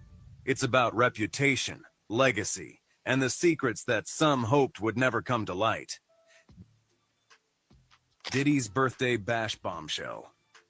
The pressure is mounting around Sean Diddy Combs, as Meek Mill has taken a step that could reveal information Diddy may not have wanted in the spotlight. In a recent development, Meek Mill has addressed the situation publicly, drawing significant attention within the entertainment world. This all started when the Daily Mail released a detailed report about a party held in 2014, which was reportedly organized by Diddy in honor of Meek Mill. The event, which had gone mostly unnoticed for years, is now under renewed scrutiny as more details begin to surface. According to the Daily Mail, the event was held at the Parisian Palace in Las Vegas, a high-end mansion that Diddy rented for $25,000 for a one-day use. After the party, property manager Jason Haight described the condition of the residence as extremely disorderly and unclean. He told the outlet, all right, what y'all think about Diddy and Meek Mill? Do y'all believe that Diddy and Meek Mill actually messed around? Let me know in the chat, like, be serious right now. Gems, if you think that they did. Caps, if you think that's BS. Do you think Diddy and Meek Mill actually had a thing going? Let me know. There were broken bottles of alcohol, used condoms, blood on the beddings, powder, razor blades by the hundreds, lubricant on the dressers and marble floors. There were broken bottles of alcohol, used condoms. There was blood on the beddings. There was powder residue everywhere. There was razor blades by the hundred. So it's looking like they was chopping up that slow cane. They was chopping up that booger sugar. And there was a lot of lubricant, a lot of baby oil on the dressers. And on the marble floor. They said it was baby oil everywhere. It was one slippery party. They said it was a slippery, bloody party with a lot of powder. In addition, Haight stated, found panties, bras, and even 2 iPhones in the bushes behind the bowling alley. Prior to the event, Diddy's personal assistant reportedly made several specific requests, such as bringing their own smoke detectors and ensuring that all interior bedroom door locks were newly installed and remained unopened until their group arrived. Jason Haight was told in advance that the party would have about 850 people attending. However, by the end of the night, the number of guests reached close to 900. In his statements, Haight said that many of those present took part in what he called substance-filled festivities, and he described Diddy as appearing to be under the influence during the event. Haight also mentioned that the party came to an end at around 3 a.m. He claimed there was widespread use of hard substances throughout the property, which is valued at $7.5 million. During a segment on Sky News, anchor Rita Panahi and journalist D.D. Dunleavy covered the return of a video that had previously raised questions about a party Diddy is said to have held at the Parisian Palace in Las Vegas. The release of the footage brought renewed attention to statements made by the property manager, who described the condition of the location after the event in detailed and graphic terms. Panahi reported that the property manager described the aftermath of the party as extremely chaotic and unsanitary, citing the presence of broken alcohol bottles, used condoms, blood-stained bedding, white powder, and hundreds of razor blades scattered throughout the residence. Man. What kind of fucking birthday party was that? Let's continue. The public's focus has begun to shift from courtrooms to the man at the center of it all. While figures like Gene Deal scrutinize Meek Mill's entanglement in the controversy, Diddy himself has finally stepped into the spotlight, offering cryptic answers and carefully measured words. The unfolding drama is no longer just about allegations. It's now about image, identity, and the silence that speaks volumes. In a recent interview, Sean Diddy Combs appeared composed despite the mounting allegations against him. When asked how he preferred to be addressed, he opted for the name Love. The conversation quickly turned to the swirling controversy surrounding his personal life. When questioned about his sexual orientation, Diddy gave a vague response, implying that his preferences varied depending on his mood and energy. When pressed on whether he had an intimate relationship with Meek Mill, he declined to give a direct answer. As the story unfolds, what began as a resurfaced party video has snowballed into one of the most polarizing scandals in recent hip-hop history. With Meek Mill's defensive outbursts, Diddy's cryptic responses, and a growing mountain of allegations, public trust continues to erode. The entertainment industry and its fans are left wondering how deep this rabbit hole goes, and whether those involved will ever face the full weight of accountability, or if this will become yet another chapter in the long history of celebrity silence and damage control. In the end, the truth may lie somewhere between the headlines, the court documents, and the social media outrage. But one thing is certain: the reputations of both Meek Mill and Diddy are under unprecedented scrutiny. Whether this leads to real consequences or simply fuels more speculation depends on what surfaces next, and who's brave enough to speak on it. Until then, the industry watches and waits, while the shadows of Las Vegas, locked bedroom doors, and long-forgotten parties continue to echo through the halls of hip-hop culture. So, what do you think? Did Meek Mill just expose something Diddy's been trying to keep hidden all along? Drop your thoughts in the comments below. We want to hear from you. If you enjoyed the video, don't forget to give it a thumbs up, hit that subscribe button, and tap the bell so you don't miss what's coming next. And I always wanted to know, Meek Mill had a song, and in those lyrics he said, "I hope they forgive me for what I did with Diddy." I never understood what in the hell he was talking about. I was always like, what the fuck would... And it came out like right when these allegations started spinning around. And I was like, wait. I hope they forgive me for what the fuck did you and Diddy do? You know what I'm saying? I don't think y'all did no gangster shit together. I don't know what y'all had going on, but what in the hell? Y'all ever heard that lyric? He was like, "I hope they forgive me for what I did with Diddy. Real street nigga forever. I'm the king of Philly." Something like that. I don't know what the hell he meant by that, but I really would like to pick his brain for a second and be like, Meek, what in the hell was you talking about in that lyric? What did you and Diddy do? Because there's been a lot of weird allegations and those lyrics ain't aging well. So we covered the Diddy topic. Now it's time to get into the Shannon Sharpe topic. Are y'all ready to talk about Uncle Shay Shay? Are y'all ready to talk about Uncle Shay Shay? Dr. Umar claims that Shannon Sharpe allegations are deeper than we think. Let's talk to Dr. Umar. You are not going to convince me that a 19-year-old OnlyFans model, I don't care if she black, white, brown, yellow, or red, you are not going to convince me that if you offer a 19-year-old OnlyFans model who sells videos of her body for cash apps on the regular, she sells videos and pictures of her body on the internet for cash apps, and she gets offered $10 million to walk away when she only asks for 50 grand. Think about this, Art. She only asks for 50 grand. Shannon Sharpe says, "I'm going to give you 10 million to walk away." And she says no. Art, do you know of anybody on OnlyFans? Do you know of any 19-year-old teenager who, if offered 10 million to shut up and go away, when they only wanted 50 grand, do you know of any 19-year-old girl who is not going to take the 10 million? All right. So that's his argument. He's saying this lady was offered $10 million while she only wanted 50K. She asked for 50K. The man said, look, you shut up, I'll give you 10 million. And all of a sudden she's like, nope, I'll take 50. I said 50,000, but now I want 50 million. What do y'all think about that? I mean, is this making sense to y'all? Let's go. Anybody taking 10 million? Thank you. You on OnlyFans. You making money by selling your body, so you clearly not doing too well in these streets. You get offered 10 million and you turn it down? I believe the NFL power structure, or maybe the white media power structure, or maybe the white podcast power structure. Somebody was jealous of Shannon Sharpe's upcoming $100 million contract.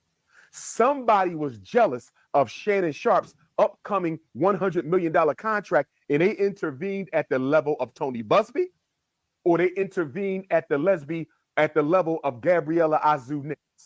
One or the other.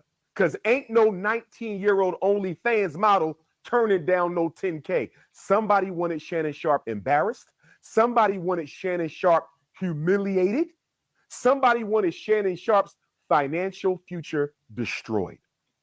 Do y'all think that Dr. Umar is speaking facts or is he capping? Drop the gems if he's up here speaking facts. Drop the caps if he up here lying. He's saying, nah, this is personal. Somebody wanted to humiliate him and ruin everything for him. This is some behind the scenes backdoor shit.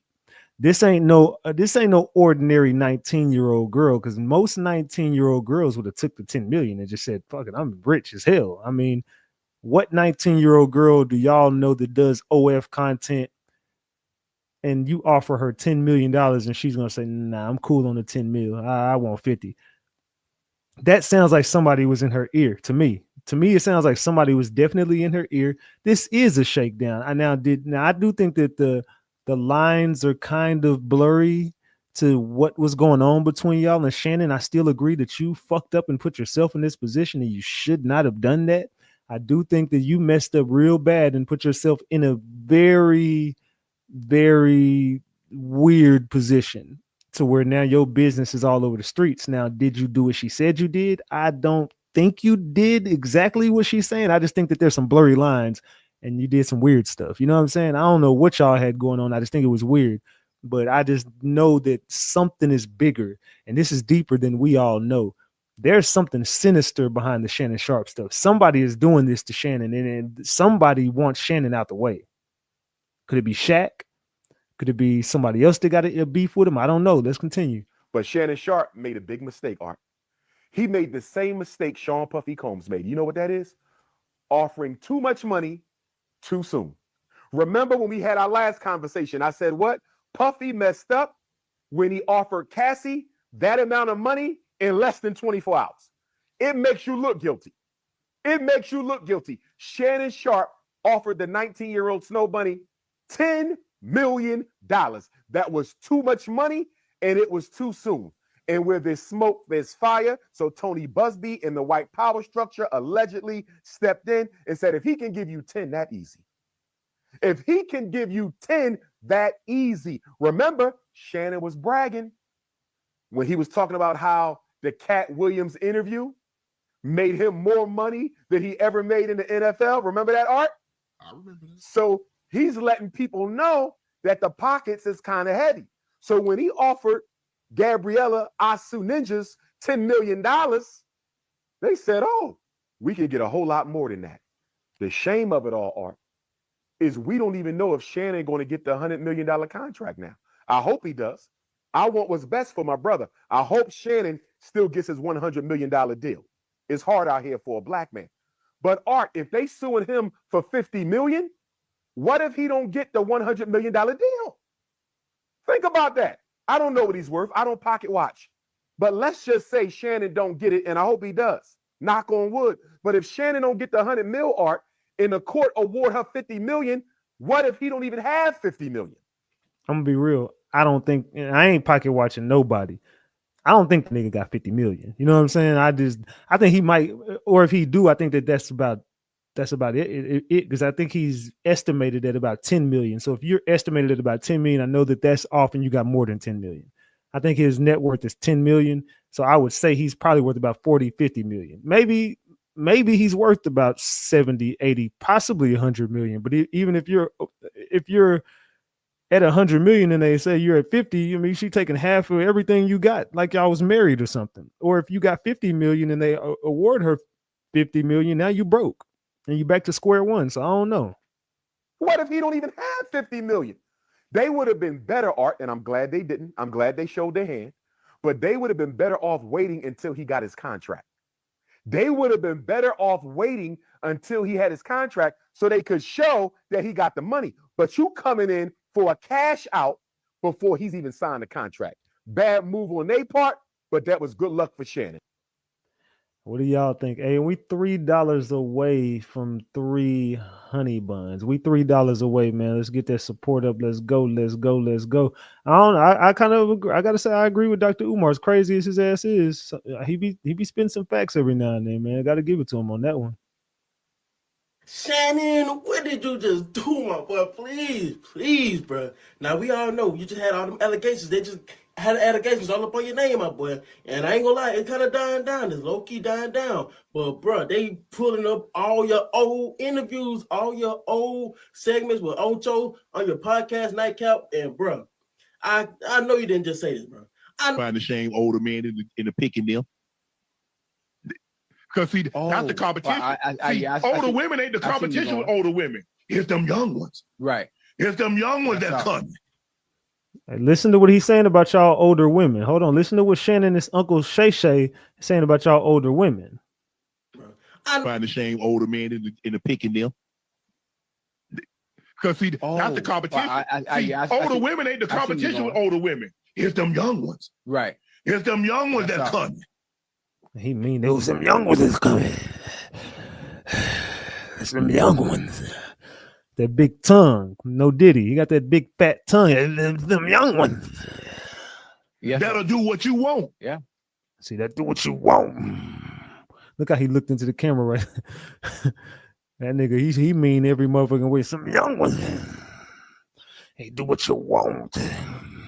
Salute Jala Oki. I'm just gonna call you Jala. Jayla. I don't know how to say your name. My bad I'm butchering your name, but thank you for the 5-piece. Salute. Ain't nobody gonna tell me I've been dependent. I pay my bills. Right. I pay the cost to be the boss. You the boss by yourself. He talking to y'all. The old young one coming with it. He's the old young one's coming with it. They coming with it, Ocho. Hey, look, Ocho, read Ocho body language. He just looking like, look at him. I don't want to have this conversation. Look at him. Tell me I've been dependent. I pay my bills. Right. I pay the cost to be the boss. You the boss by yourself. Look, Ocho like, not going there. The old young one coming with it. They coming with it, Ocho. You didn't just say the old women talking about something. Oh yeah, I'm independent. I don't need no man. I'm independent. He said, well, y'all can do that on your own. I'm gonna give me some of the young girls. The young girls went on me because the young girls gonna do what y'all old women ain't gonna do.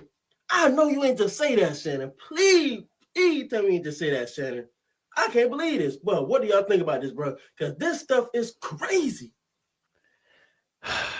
Yeah, Uncle Shay, he crashing out, man. That dude, and the fact is, bro, all your old interviews is resurfacing. It's making you look horrible. See, we kind of ignored this shit before. It's like we heard it, but we didn't really pay attention to it. We heard it, but we wasn't paying attention to this shit. First, it started with, put your black baby gravy in me. And first of all, I don't want us to gloss over the fact that she is objectifying this black baby that she wants to have. Why not just say, I want your baby? Why not just say, I want a beautiful baby?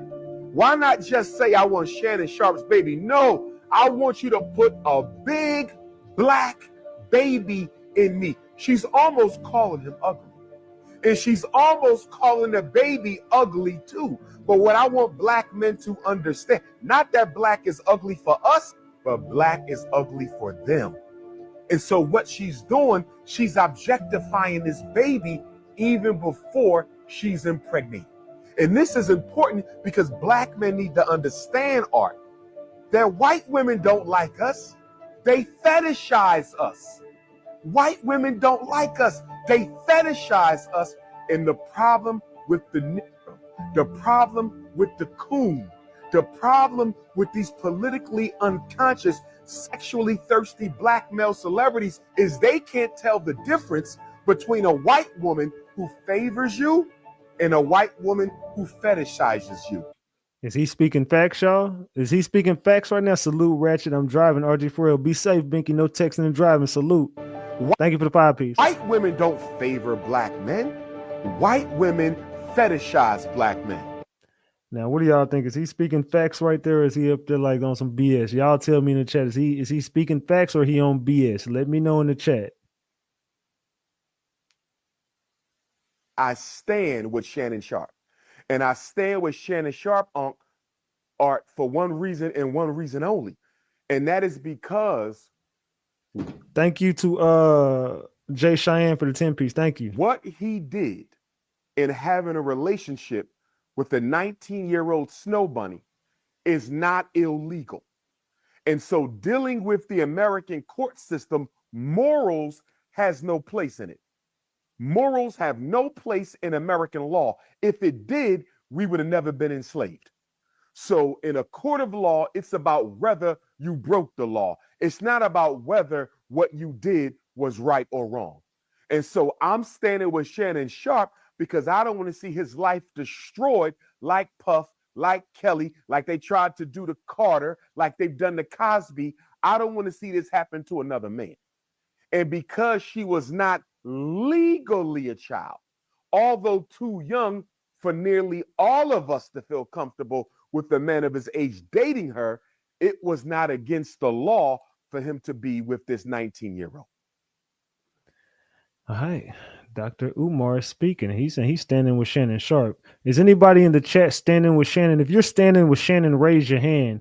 If you're not standing with Shannon, drop the eyeballs. If you are standing with Shannon, drop the raise your hand right now. Raise your hand if you're standing with Shannon.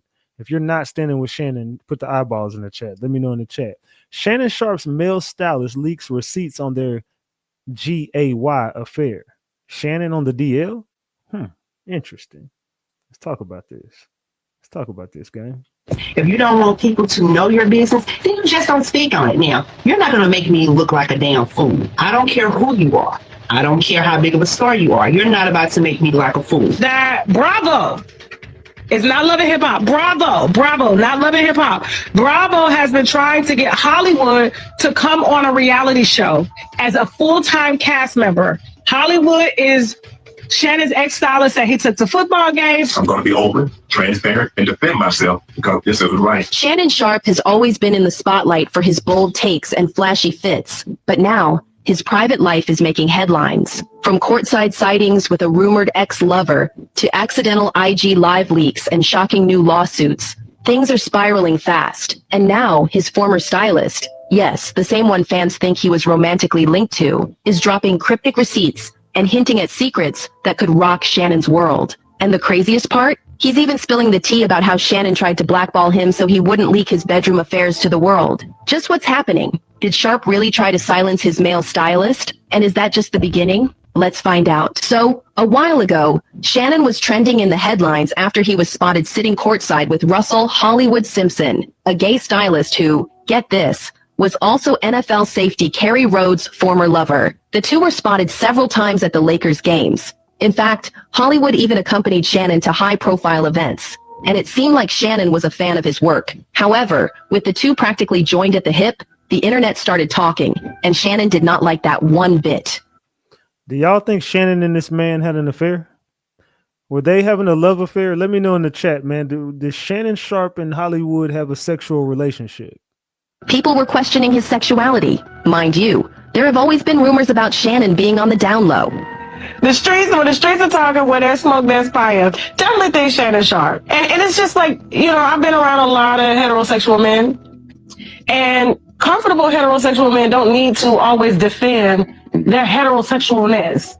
Shannon Sharpe is always upset when somebody's saying that he's gay. Even Mike Epps entered the chat at one point, talking about how Shannon was gay secretly. Yeah, Apparently, Shannon had invited him for a chat on the Club Shay Shay, and Mike turned him down like this. Said, no, my dear, I ain't gonna know you. You can sit across from me and look at my balls. I'll sit down, nigga. Thought he was going to take that.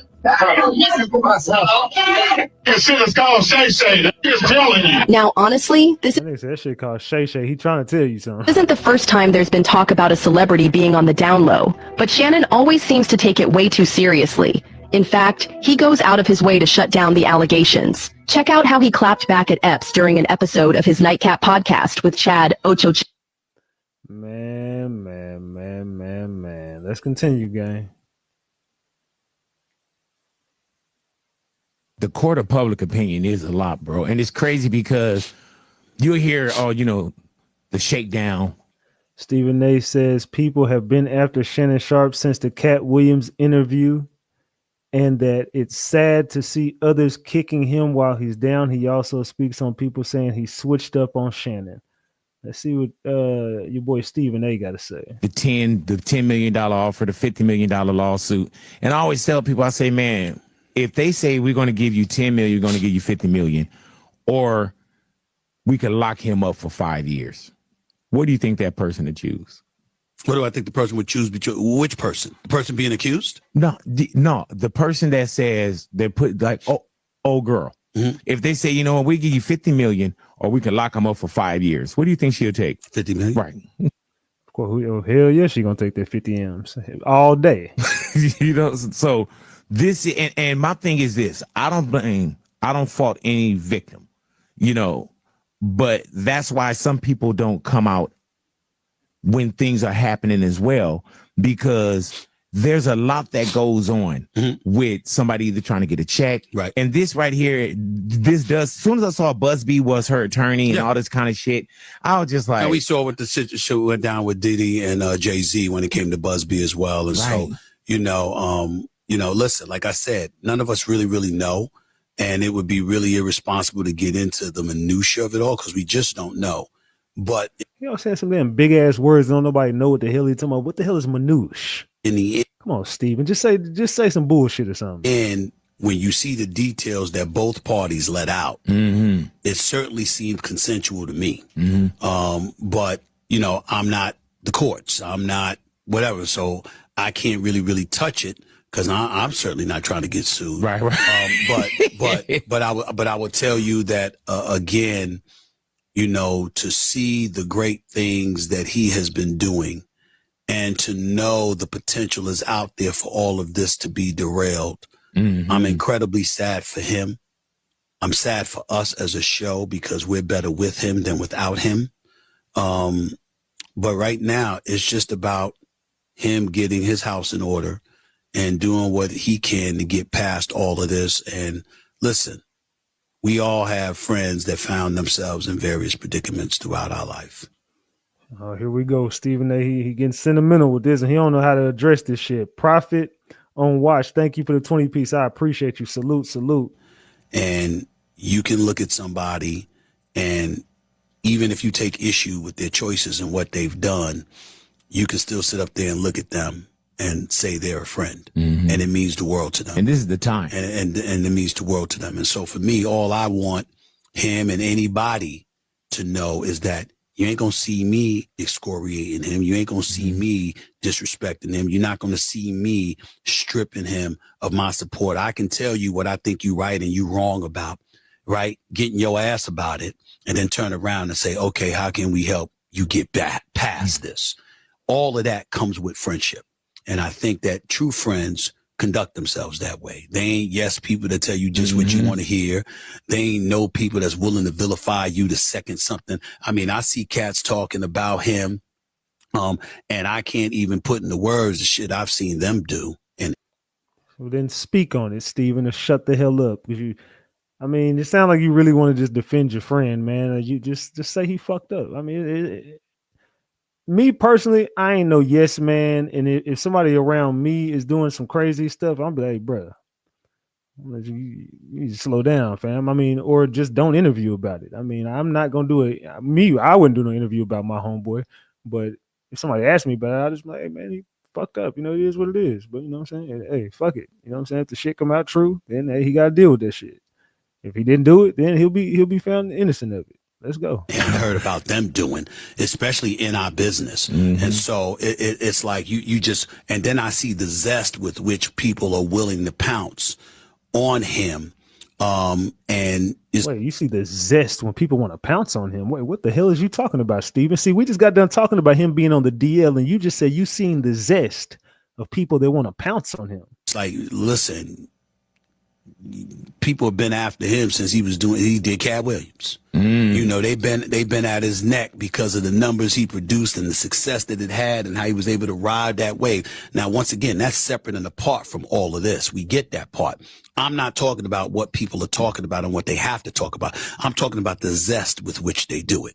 If I sit up there and I'm friends with Big Boy, I'm a contemporary colleague with Big Boy, right? And then Big Boy get in trouble. It's one thing for me to be on the air and going like this, yeah, you know, I mean, this is what happened to Big Boy. And it's another thing to Ty be like, yeah, you see what happened to Big Boy? Right. You see what I'm saying? It's like, you know, you just see that and you see a joy that some people are having in going at him. And that's sad. You can talk about it, but we know the difference in terms of the flavor that you're bringing to an equation where you're talking about somebody with glee and joy in your voice when, you know, when you're talking about the kind of predicament they find themselves in. And that's what I have a problem with. So for me, it's just about making sure that he knows, and anybody that knows how I feel knows that he matters to me, and I want him to be okay. You said a whole bunch of nothing, Stephen A. Just say you love your friend, man. Just say it. Let's continue. The reason why we have so many men defending Shannon Sharpe, a 56-year-old man, for sleeping with a 19-year-old girl, is because not only do they think it's okay, but they like it. It turns them on. Yeah, it gets them going. They really like that. After Ladies, do y'all agree with that, ladies? Do y'all agree with the statement she just made? Let's run that back. Ladies, do y'all agree with this statement she just made? If so, fill the chat up with gems, ladies. If she's lying, drop the caps. the reason why we have so many men defending Shannon Sharpe, a 56-year-old man, for sleeping with a 19-year-old girl, is because not only do they think it's okay, but they like it. It turns them on. Yeah, it gets them going. They really like that. After hours and hours and hours of corn watching, their brains have been perverted in a serious way. I'm not just talking out the side of my neck. I Googled this. I've done my research. Pornhub released a list of their most popular categories in 2024. And guess what's right up there with all the other ones is stepmom fantasies and MILF. They like the idea of a young boy or a young girl being with an older person. That does something to them because their brains are perverted and twisted. So yeah, I'm sure you do think it's normal and perfectly acceptable for him to be sleeping with a girl. I'm sure you like that. If only I cared about the opinion of predators, maybe I would be moved. Man. So she said she did a list of the most popular categories. And so that's, I guess, I mean, what the hell? Well, I want to know what the hell made you look up the most popular categories with your freaky ass. All right, but let's continue, man. Ladies, I see we got mixed reviews on this. Some of the ladies are saying she lying. Some of the ladies are saying she telling the truth, but most ladies are saying she is telling the truth. Let's continue.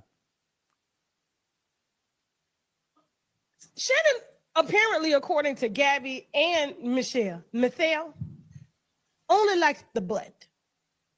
Only likes the butt. He likes the butt on girls. He likes the butt on boys, and he liked his butt played with, according to the white women and according to the boys. Is she talking? Hold on, wait. Is she talking like Shannon Sharpe according to the boys? Let's run that back, Tasha. Shannon, apparently, according to Gabby and Michelle, only likes the butt. Only likes the butt. He likes the butt on girls. He likes the butt on boys, and he liked his butt played with, according to the white women and according to the boys. Tell him, Mateo. Tell him. Michelle, how you doing? Oh, hanging in there. You were thrown into a sex tape ordeal. I've spoken to sources that were close to Shannon Sharpe. I guess he was trying to dispel the gay rumors, and a lot of people feel that the Instagram live, it's not easy to go live on Instagram. Like, you got to go through some steps to go live on Instagram. That it was actually a ploy to dispel the gay rumors about him. Do you feel like that recording of him going live was real, or do you feel like he just used your name since he was with you for 10 plus years? It's triggering. You got to remember, this was a very sensitive subject. The last time I saw him, he raped me. What did you find attractive about him? Charming? Oh, yeah. He was very charming. He was built like a Greek god. He was nice to me. He was both the hero and the perpetrator. What was your sex life like? He loved to have his booty played with. Whoa. Whoa. Have his booty played with. What's sex life like? He loved to have his booty played with. What's sex life like? He loved to have his booty played with. Well, Shannon likes to have his salad tossed, flipped, upside down, twisted, turned, finger licking good, and I'm guessing fingers and licking. I'm guessing. So I don't know what Shannon got going on. She said he like his butt touched. He like to have his butt touched. What's sex life like? He loved to have his booty played with. That part might not have been everyday sex, but other than that, it was just. Well, so like you put fingers and tongue in his butt? Yeah. You know. Man. There were times where I wondered if maybe he was bi, but then I would tell myself, no, that doesn't mean he's gay just because he likes his booty being played with. Do you think you kind of opened up his butt to... What the fuck? What are we witnessing? He was both the hero and the perpetrator. What was your sex life like? He loved to have his booty played with. That part might not have been everyday sex, but other than that, it was just. Well, so like you put fingers and tongue in his butt? Yeah. You know, there were times where I wondered if maybe he was bi, but then I would tell myself, no, that doesn't mean he's gay just because he likes his booty being played with. Do you think you kind of opened up his butt to new experiences? No, I can't imagine because he. Yo, Tasha ain't shit. I'm gonna be real. Tasha, you ain't shit. Do what we do.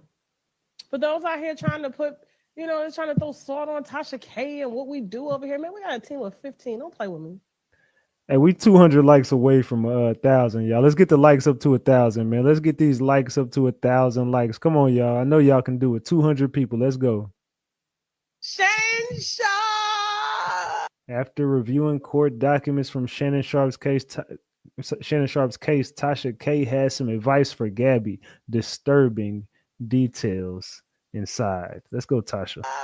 I like to choke a little young girl out, Shannon Sharpe, consensual, granddaddy, Shannon Sharpe. Okay, so unfortunately, guys, he has lost ESPN, and he has lost his $100 million podcast deal.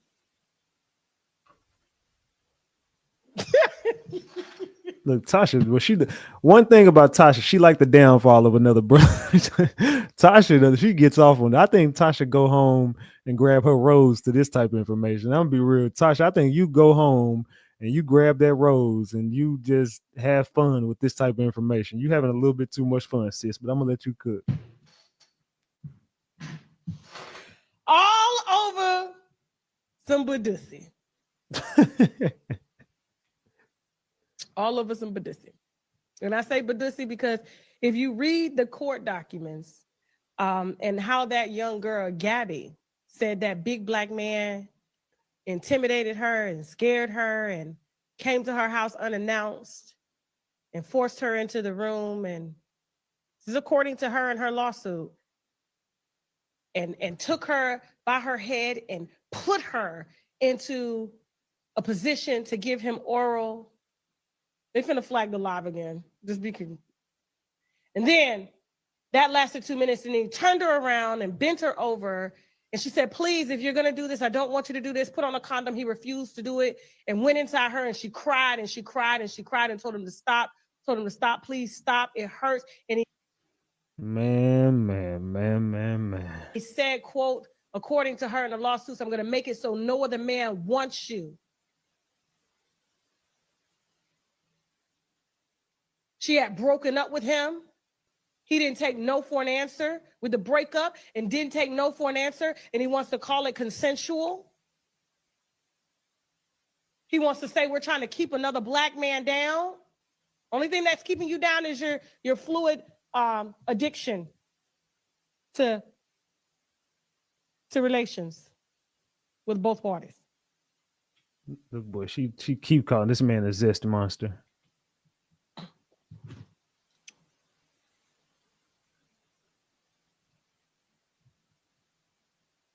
I read the lawsuit.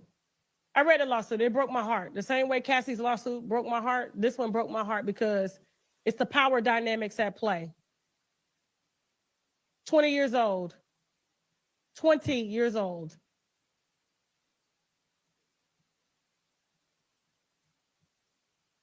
And all of this happened after she broke up with him.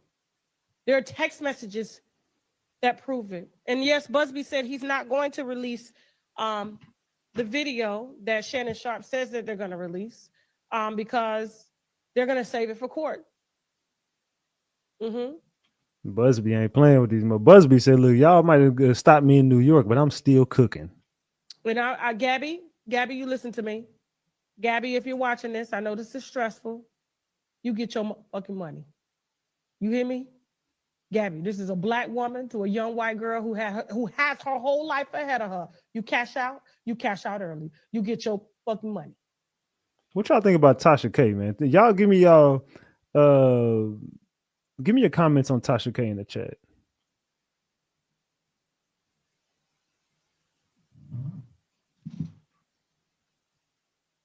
You gonna go to the gym and find a girl straight off of the prom floor. Literally just took off her prom dress.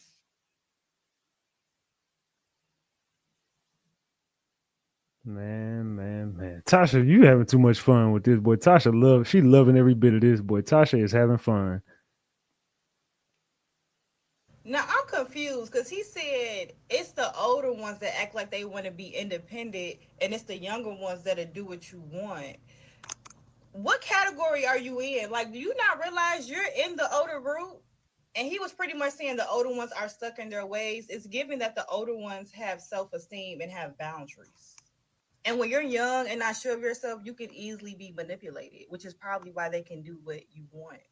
So are you saying you can't do women who are clear on who they are? Who knows what they will and will not allow? Like, I'm confused. It's the passion that he has when he's having these type of conversations. Look at the look on Shannon's face, boy. They just got the frozen look at this man. He just looked like he meant everybody. Some young ones. It's some young ones, Ocho. They do what you want.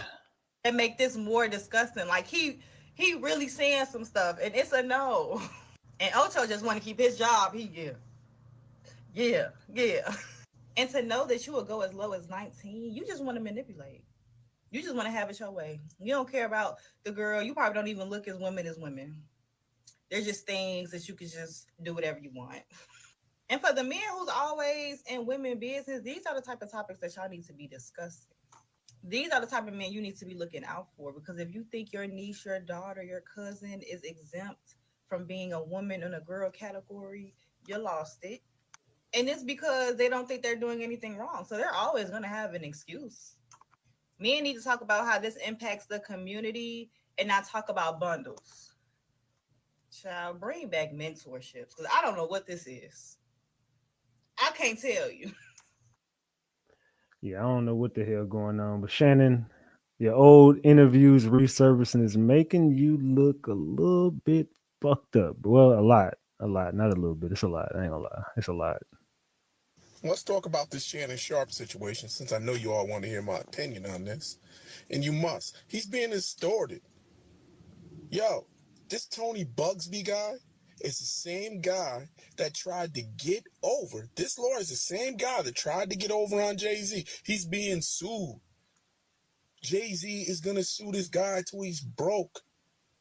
He tried to extort Jay-Z as well. He put P. Diddy on the case, and the girl was mentally retarded, and she never met anybody. She never even met the guys. This lady that he's had sexual relations with is on OF. She's an OnlyFans model. An OnlyFans model. We all know what OnlyFans models are. We know what they do. We know what they do. People on OnlyFans be porn stars. They share pictures on there and want men to pay for it. And then men pay for other extra services. So for all we know, Uncle Shannon, I guess, he was looking for a little bit of fun. I see a lot of people posting up he could have been with this girl. It wasn't about him being with her. He just wanted to have relations with her. And yes, he had relations with her. And you could say, okay, this is what he's getting.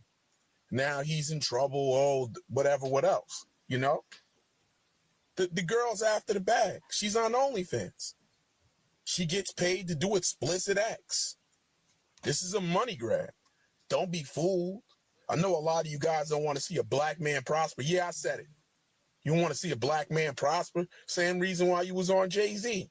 Oh, Jay-Z, and I'm sure he did it. I'm sure he did it, Parker. I know. And now look at it. I don't see you guys making any posts about that anymore. But you have everything ignorant to say. It's the same thing over here. This guy's an extortion lawyer. That's what he does. Extort people. That's what he does. He tried it on Jay-Z. Jay-Z said he's an extortion artist, and now he's suing the pants off him. So this guy got to come up with money. And who else? He needs another Vic. Why not another black man? Pin it on the black man. I know it's easy to do, right? Say he did all of this and did that. The man ain't did none of that. I'm holding back evidence because of this. I know, because you tried to do the same thing on the Jay-Z case, and it didn't work. Shannon, don't give this guy no money, man. Don't give these people no money. This is an extortion act. They're going to throw this out. Do y'all think he's being extorted?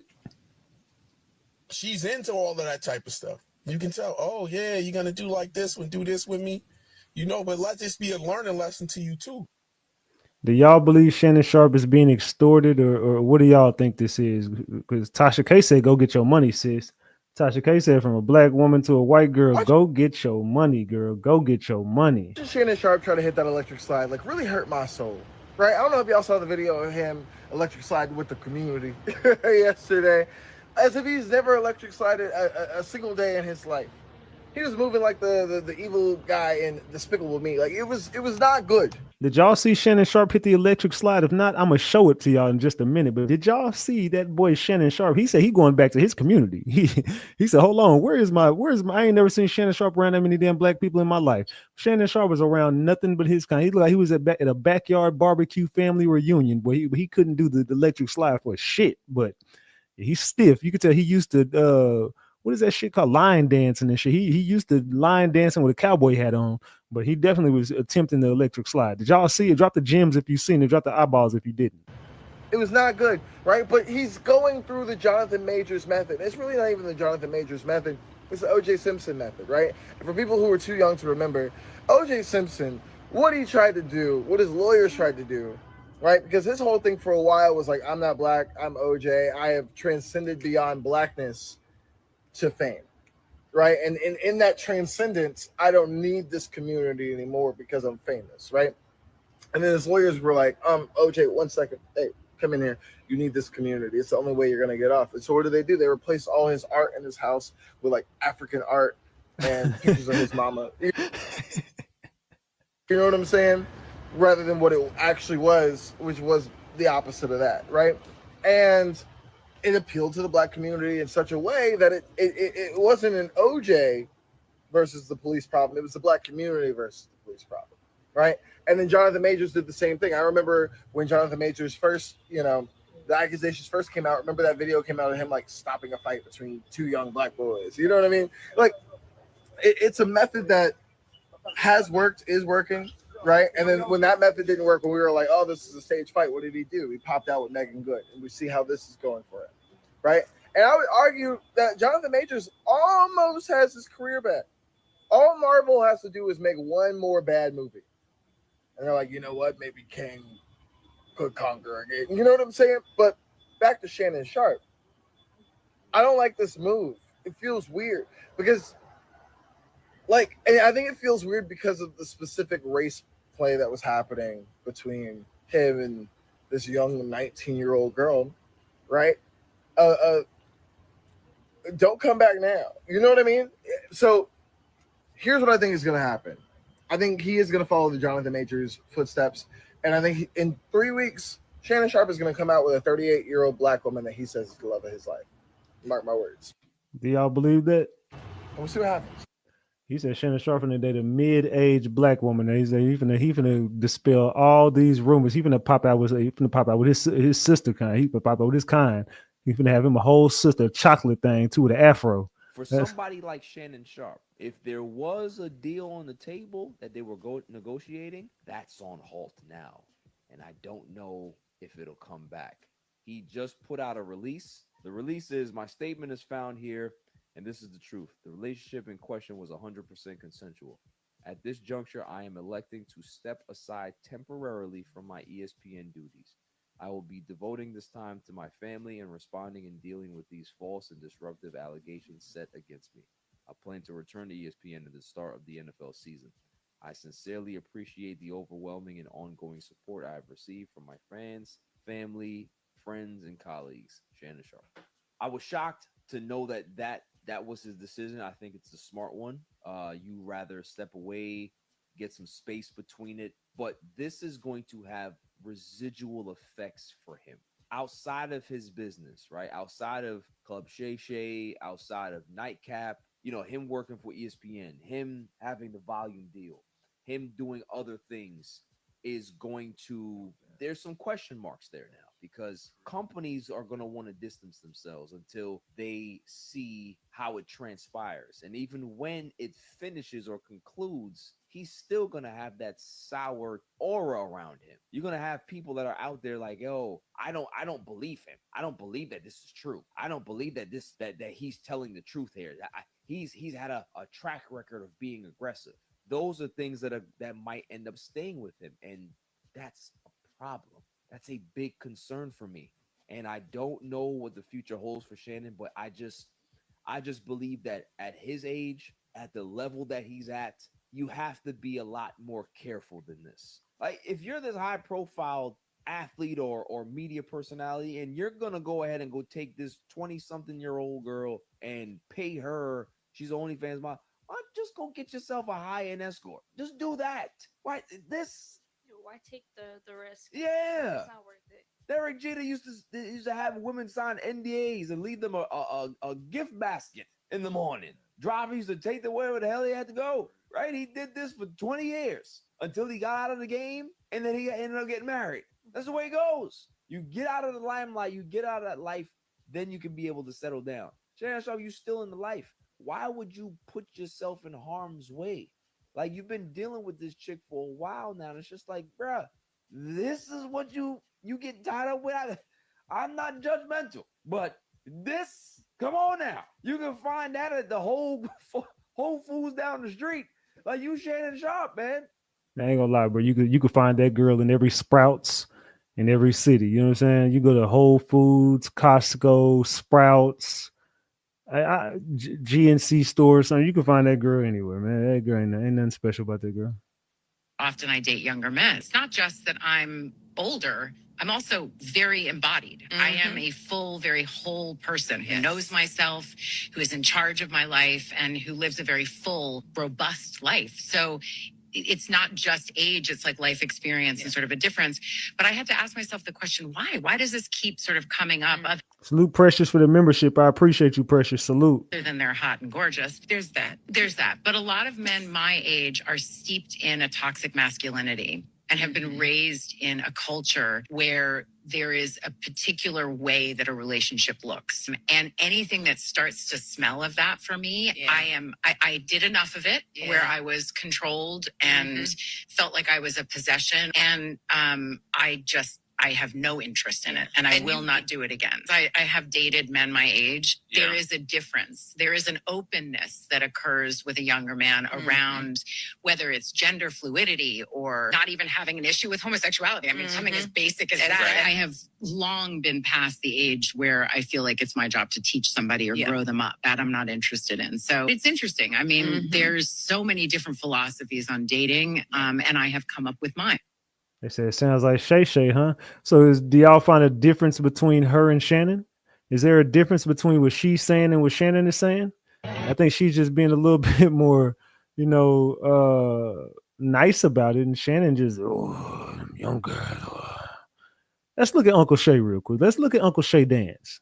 I done figured it out. Shannon Sharpe is Latrell from White Chicks. I didn't see it at first. Some other creators said that he was Latrell from White Chicks, but I see it now. I completely see it. That's why he is the way he is. Yep. And it took me a minute. I did some deep diving, after the comments he has made about, the big flat baby and, the dog collar and choking women and stuff like that. It's only acceptable with one group of women, because black women are not going for that. So when I seen this video of him doing the whatever slide he was doing, he's just Latrell. Why didn't I see this before? He's Latrell. He putting people in wheelchairs. Lock him up. He's a dangerous man. That wasn't the electric slide. That was more like the Tesla slide. You know what I'm saying? That wasn't the electric. That was like the Tesla slide.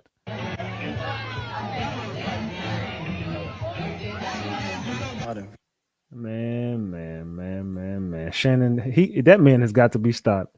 Somebody has got to stop Shannon Sharpe. Let's continue. Please tell me y'all just seen that boy Shannon Sharpe try to do an electric slide. That boy's in that thing like this.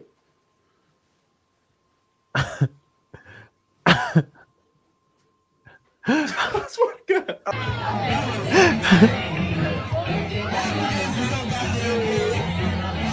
What the hell Shannon got going on, fam? Come on, Shannon. Let's look at Shannon, y'all. Man. Please tell me y'all just seen that boy Shannon Sharpe try to do an electric slide. That boy's in that thing like this. I swear to God. Hold on, Shannon. Damn, Shannon, but they not letting you live, Shannon. They ain't gonna let Shannon live, man. Look at Shannon. Look at Uncle Shay Shay. I don't know what the hell. I don't know what slide. That's like the Tesla slide. I have no idea what the hell Uncle Shannon was doing. I don't know what he was doing. I don't know what he had going on. I don't know what the hell he was doing, dog. I have no idea what Shannon was doing here. I don't know what type of slide. That wasn't the electric slide. Look at she doing the electric slide. I don't know what the hell Shannon got going on. Like Shannon just doing shit. Shannon learned this shit last night. So what's the latest black dance? Like, do the electric slide, Shannon. I think you should definitely go to a day party, get with your people, and do the electric slide. I mean, look it up on Google. I'm pretty sure YouTube it. So they'll show you. All right, I'm gonna do that right now. Let me get off this phone and let me go over here and let me figure out what this electric slide is. Skip. Have you heard of the electric slide? Skip. Tell me, Skip, have you heard of this? I need to know if you heard of this electric slide. Skip, I need some help, Skip. Come on now. That boy Shannon getting cooked right now. I ain't gonna lie, he getting cooked. Let's go.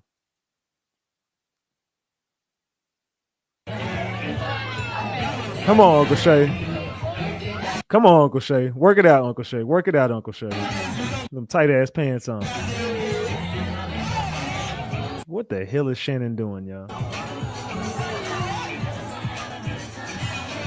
We don't know what the fuck. That ain't the electric slide, Shannon. Yeah, I don't know what in the hell. I got no idea what the hell he was doing. You're embarrassing the hell out yourself. Shannon, just stay off the internet, fam. Just stay the hell off the internet, dog. Just stay off, fam. Keep your ass off the internet. Listen to this Sky Bree, who that is, coach? Yeah, that. How I do it. How I do Hey, Sky, it. I mean, What? Bro, what are you talking about, man? who is that? Who is that? Help me out. You know what I'm saying? She little something. You know, she might be famous for vertical activity that she good at. Oh, yeah. Yeah. See, black men, especially little red pill dudes, they sit around and whine all day long about why black women don't respect black men. This is the fuck why black women or the rest of the goddamn country don't respect black men. Yeah, that. How I do it. you know what I'm saying? I'm a grown ass man. Hold on, let's see how old Sky Bree is. 21. But why are you so crazy over a 21-year-old is the question. Salute to Precious for that 10 piece. I appreciate you, Precious. Salute. How I do it. Shannon, you just sit your old ass down, Unc. Shannon Sharpe, take your stupid old ass and get the off of TV. Cause you're embarrassing us. Listen to this stupid shit. Sky Bree, who that is, coach? Yeah, that. How I do it. How I do Hey, Sky, I mean, coach. it. Yeah, that. How I do it. How I do Hey, Sky. it. Yeah, that. How I do it. How I do Hey, Sky, I mean, What? Bro, what are you talking about? Yeah, we got no idea what he's talking about, Russ. I ain't gonna lie. We don't know what in the hell he talking about. How he do it, man. Fuck it. Shannon, you just at this point, you gonna get exactly what you get. Well, pumping on your fucking chest. It's gonna be one of the fucking other. I can guarantee you be cold and toe tag in about 6 hours when I'm done with your ass, bitch. I'm so glad I ain't never sold my soul and did no freaky deaky shit like that with no nigga. Y'all old nasty dogs. That's why these white rabbits taking every fucking thing you got. But a bitch like me, see, y'all niggas get these bitches like me. We the same ones birth you fuck boys. But you hate the motherfuckers that birth you. Yeah, I'm saying it. Y'all bitches will give a hoe like me hell 18 years in the child support court, but you'll go give a snow bunny 50 motherfucking million, a rice eater and a sushi maker 30 fucking meals. You wouldn't even get none of your long lost cousins a fucking $30,000 down payment for her trailer home. You bastards. I can't stand none of you fuck boys. I swear to God. I swear to God, I can guarantee you Shannon Sharpe ain't never did shit for a long lost motherfucking cousin. He finna get that bitch 20 fucking million. Diddy, you too. I could guarantee you, yeah, Diddy, you take care of a lot of your baby mamas. I'm gonna give you that. But I could guarantee you ain't never throwing none of their ass no 20 motherfucking million or 10 fucking million to invest and do any motherfucking thing. You did not. You did not. If them hoes got that out of you, they had to steal it. You niggas like the penny pinching bird feed a bitch. That's what the fuck you like to do. I'm telling the truth. I'm clocking the fucking tea. You fuck niggas will drag a hoe like me through court and get a lawyer's more than motherfucking anything.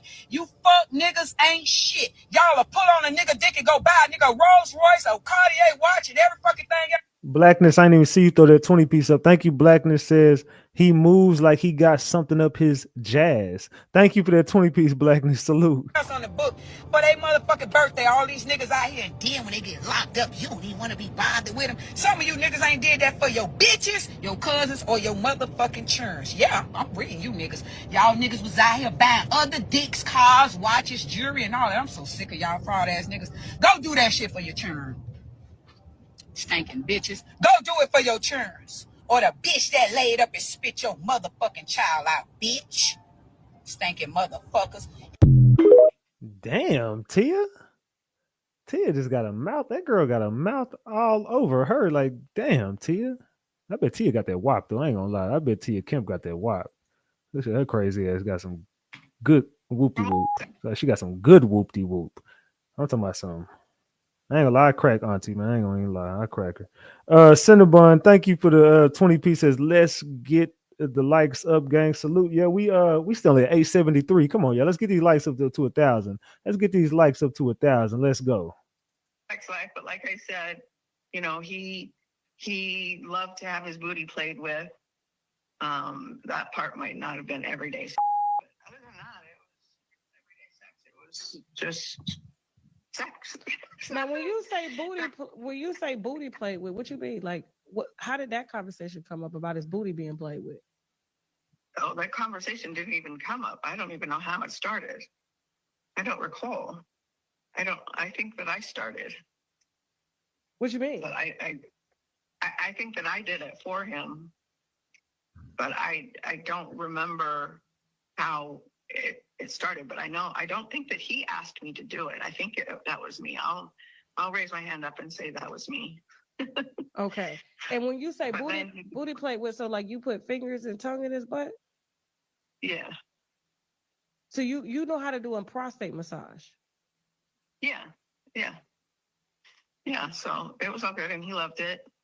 And there were times where I wondered if maybe he was bi, but then I would tell myself, no, that doesn't mean he's gay just because he likes his booty being played with.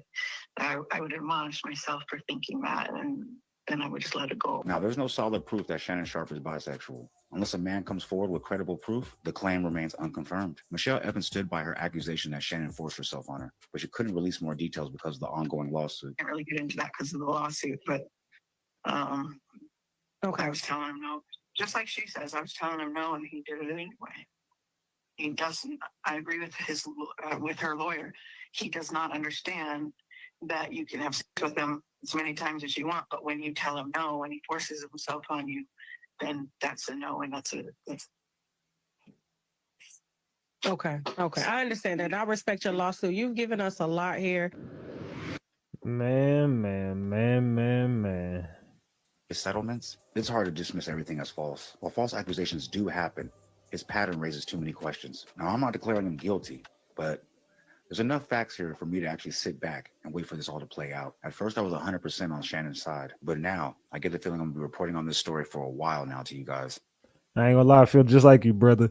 At first, I was 100% on Shannon's side. I keep telling y'all every time I cover this, man, Shannon didn't do that shit. Man, that's cap, man, that girl. Whoopty. Then as soon as them messages came out, boy, my stance changed so damn quick. As soon as I seen them text messages and once I heard that audio, I commented on some, I think it was like neighborhood talk, so I can't remember who the fuck it was. Somebody had posted that, and I was like, well, ain't nothing else I can do for you, brother. You guilty. Fuck it. And I'm probably going to have to use court transcripts. But if you made it this far, don't forget to click the link. So, yeah, I don't know, man. I feel just like that brother did, man. I was right there with Shannon. Man, they trying to take another brother down, and boy, I changed my mind quick. He does not understand that you can have sex with him as many times as you want, but when you tell him no and he forces himself on you, then that's a no, and that's Okay. I understand that. I respect your lawsuit. You've given us a lot here. He does not understand that you can have sex with him as many times as you want, but when you tell him no and he forces himself on you, then that's a no, and that's So this is another woman saying that Shannon forced himself on her. Shannon made her do it. Shannon, oh man, brother. But I don't remember how it started, but I don't think that he asked me to do it. I think that was me. I'll raise my hand up and say that was me. Okay. And when you say booty played with, so like you put fingers and tongue in his butt? Yeah. So you know how to do a prostate massage? Yeah. So it was all good, and he loved it.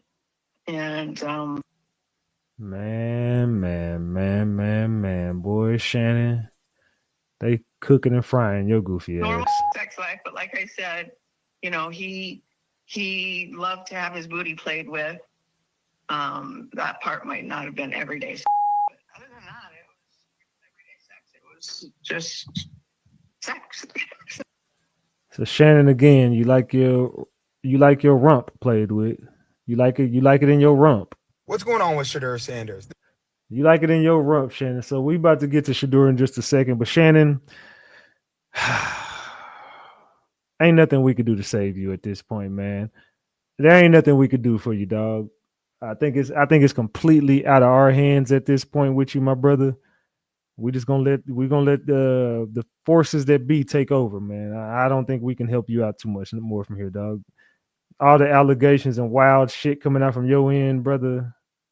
I don't know, Shannon. It's getting a little wild, brother. It's too wild for me. I ain't gonna lie. It's way too wild for me. But I'm gonna let the internet cook and fry your goofy ass. I'm gonna just continue to let the internet cook and fry your goofy ass. This guy was supposed to be a top 5 pick, ended up dropping to the 5th round. That does not happen. But understand this. If there's one takeaway that all the fans should understand, it's the NFL is undefeated. So many times, good players don't necessarily get the best opportunities because they don't fit the narrative. It is so obvious that NFL owners and GMs collectively decided that the way that Shedeur acted during the combine, his personality, was risky. So nobody took a risk on him early. The NFL doesn't care who you are. They have one goal, and that's protecting the shield. So unfortunately for Shedeur and Deion and their whole ecosystem, they were a byproduct of the NFL's decision making. There's a lot to learn here if you're a player or if you're an agent or if you're a dad. You need the NFL more than the NFL needs you. Shedeur going in meetings saying, I'm interviewing you. That doesn't work. They don't care. By the way, he went to the Browns in the 5th round. He wasn't even the first quarterback that they took.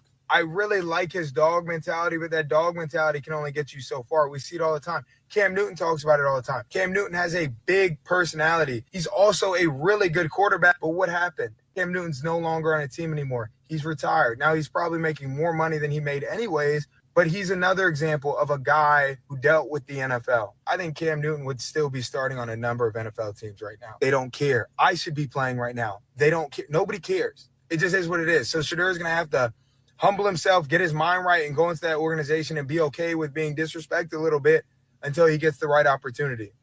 Do y'all agree with that? Do y'all feel like Shedeur should have to bow down to the powers that be? Do y'all feel like it's up to Shedeur to humble himself and stop being so arrogant and stop being the dog that he is? Do y'all feel like Shedeur Sanders should bow down, or do y'all think that he should continue to be him? Because if you're looking at it from the outside looking in, I mean, it's easy to tell somebody to do that, bro. But and I don't want to throw myself in it because I'm nowhere near the celebrity that Shedeur Sanders is, and he's gonna make a lot of money. And he's already made more money than me. Shit, Shedeur rich.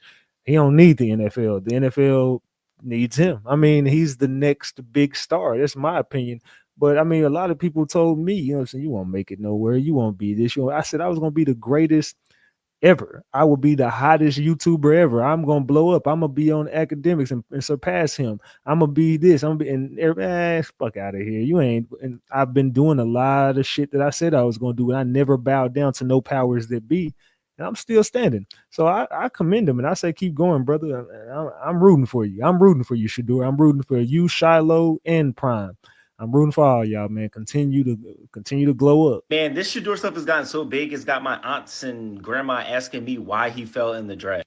I ain't gonna lie, my mama even hit me up. Me and my mama was talking about this, so I don't mean to keep cutting it off, but I had a conversation with my mom about this. Me and my mom was talking the other day. We was on the phone, and I had brought up Shedeur. Oh yeah, man, what happened with that? Why is and we had a whole conversation. I heard the Giants had him, and he was doing this and doing that, and he had a bad interview, and I was doing research and reading up on it. My mama, I'm like, you reading up? My mama's even watching this shit. My stepdad, everybody, like it's a bunch of people in tune with this Shedeur Sanders situation. So let's continue. So me, I was a big Shedeur guy, like loved him, thought he was better than Cam Ward, but I could see, if you thought Cam Ward was better. We all know Shedeur didn't do well in his interviews. He wasn't prepared. He also rubbed a lot of scouts and executives the wrong way during interviews and during the pre-draft process. But that all came out like within the last month or so. Now, I think that's 100% fair to have an interview with a guy and realize, I didn't really get a good first impression from him. So, he's going to drop a little bit on our board. That's fine. See, but the confusing part for me is like, okay, like dropping as a first round or a top 5 pick for me is like maybe later in the first round or a second round pick. That's normally where I would see somebody like that falling. Falling all the way to the 5th round is absurd. Now, it's crazy because it's not like you've had conversations with his coaches or people that are connected to the university that said he's a bad teammate, he's hard to work with, he's not a hard worker, he's not all about football. That's just you conjuring up that thought based off of one interaction you've had with him or a few interactions you've had with him. That's the part I can't agree with and can't get down with. We got to be real about this situation. It was never, ever, ever, ever just about his play on the field. It was about how teams felt about a young black man who's a coach of a former player acting in this way during the draft process. That's what it's always been about. It's all good though. Shedor's still going to win the job and end up being an elite quarterback in the league. Of course he is. Of course he is. I forgot to play this real quick. Let me get over here real quick and play this damn clip for y'all real quick. Hold on. Let me play this damn clip for y'all real quick. Hold on. Let me play this for y'all. I forgot to play this earlier. I only heard from 2 teams. Guess what the 2 teams that called me, Ocho, say, what's your phone number? Where you going to be? Who that? Shut the fuck up. Next door. Yo, Shannon is crashing, dog. He needs to stay off the fucking internet. Cincinnati Bengals was one. I only heard from 2 teams. Guess what the 2 teams that called me, Ocho, say, what's your phone number? Where you going to be? Who that? Shut the fuck up. Yo. Next door. He tried to clean that shit. He forgot he was on live with next door. Nigga, that wasn't next door. That's so you gotta get them bunnies out your goddamn house, Shannon. You ain't learned yet. Get the goddamn girl out your house, Shannon. Cincinnati Bengals was one. I only heard from 2 teams. Guess what the 2 teams that called me, Ocho, say, what's your phone number? Where you gonna be? Who that? Shut the fuck up. Yeah, hey, Unc needs to get off the internet. Though. I ain't gonna lie. Unc needs to get the hell off the internet, fam. Unc, get your ass off this internet now. I had to play that. My bad, y'all. Hey, shooting. Made you look, yeah. Shador Sanders jersey sales are shooting. And it's letting everybody know, basically it's letting the Cleveland Browns know, you're going to have to start this ninja. So as you can see, Shedeur Sanders have been drafted at the 144th pick. Yes, Shedeur Sanders being the greatest quarterback coming out of college football with the best accuracy in college football history. Even above Peyton Manning at a 69, Shedeur Sanders is in the 70s. Yes, Joe Montana, none of their accuracy is that high. Shedeur Sanders being the 144th pick did not stunt his growth by any means, as his jersey is the 3rd top selling jersey right behind Cam Ward and Travis Hunter. And what I can tell you, because Travis Hunter and Cam Ward win the picks that they so as y'all see right there, the top selling quarterback jerseys that were in that draft is Cam Ward. He's the top one. Number 2 is Travis Hunter, and number 3 is Shedeur Sanders, and that's exactly the order that they should have went in. But let's continue. Yes, their teams, fans is going to highly support them. Now, in this situation, Shedeur Sanders is a bigger household name, as he is the only thing being talked about on social media. Yes, he is the only person being talked about. Travis Hunter and Cam Ward getting talked about, but every stroll, Shedeur Sanders is being talked about due to the sabotaging from the NFL's 32 teams. Now, these 32 teams did not predict that once they do their sabotage, that his merchandise or his image is going to go through the roof. As they try to sabotage him, yes, and a phone call coming from, yes, a coach's son, yes, basically trying to bust Shedeur Sanders' bubble, acting like he was going to be drafted. Now, that as all that hit the fan, yes, it have backfired full force. What I could tell you, hands down, yes, Joe Flacco and all them is feeling it right now. Their feet is on the fire because they know if they do not perform at top notch on the Cleveland Browns, they are going to be attacked, which they already know. Their feet is on the fire because when they entered the Cleveland Browns stadium, when they entered the practice, they're going to be seeing news reporters, fan base, all cheering for Shedeur Sanders. Everybody know how this go. Yes, when the practice, when the preseason go, when Hard Knocks go, yes, Hard Knocks, yes, Cleveland Brown is going to be guaranteed going to be the one team that's going to be nominated for Hard Knocks. I believe they're going to win that nomination to have Hard Knocks film their whole preseason and the practices because Shedeur Sanders is going to have to compete for the quarterback. And I'm seeing Shedeur Sanders win this situation. Yeah, they're not going to be able to hide the situation due to, like I said, they're going to be traumatized with publicity. Yes, all 32 teams, I'm kind of feeling like they did not want to come with the publicity. They did not want to draft Shedeur Sanders due to the publicity Shedeur Sanders is going to give them, which a lot of them needs publicity, especially like the Raiders and them, because you notice when they get towards the 5th to 6th, 7th game, yes, when their season is like this right now on a decline, them seats do not be full. Yes, but want y'all to let me know what y'all think about this situation. Yes, his jersey sales is at number 3, and that's from the NFL. Yes, they're already talking about just buying from his his site, you know what I'm saying, just supporting Shedeur Sanders, even taking away from the jersey sales, but which it can't be controlled. That shows you how many people in the world is on both sides of they not in tune with the culture to just buy from Shedeur Sanders platform, but they're saying they're supporting Shedeur. They're going to wear the Sanders jersey if it's coming from the NFL network or if it's coming from Shedeur's platform. Yes, you can't stop this man. As Shedeur Sanders is Deion Sanders. He looked it just like Deion the day of the draft. He was dressed just like Deion. I don't know why they didn't.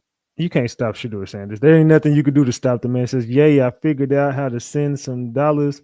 I think this is a humiliation ritual. I feel if he recovers from this and ESPN deal resurfaces, then there you have it.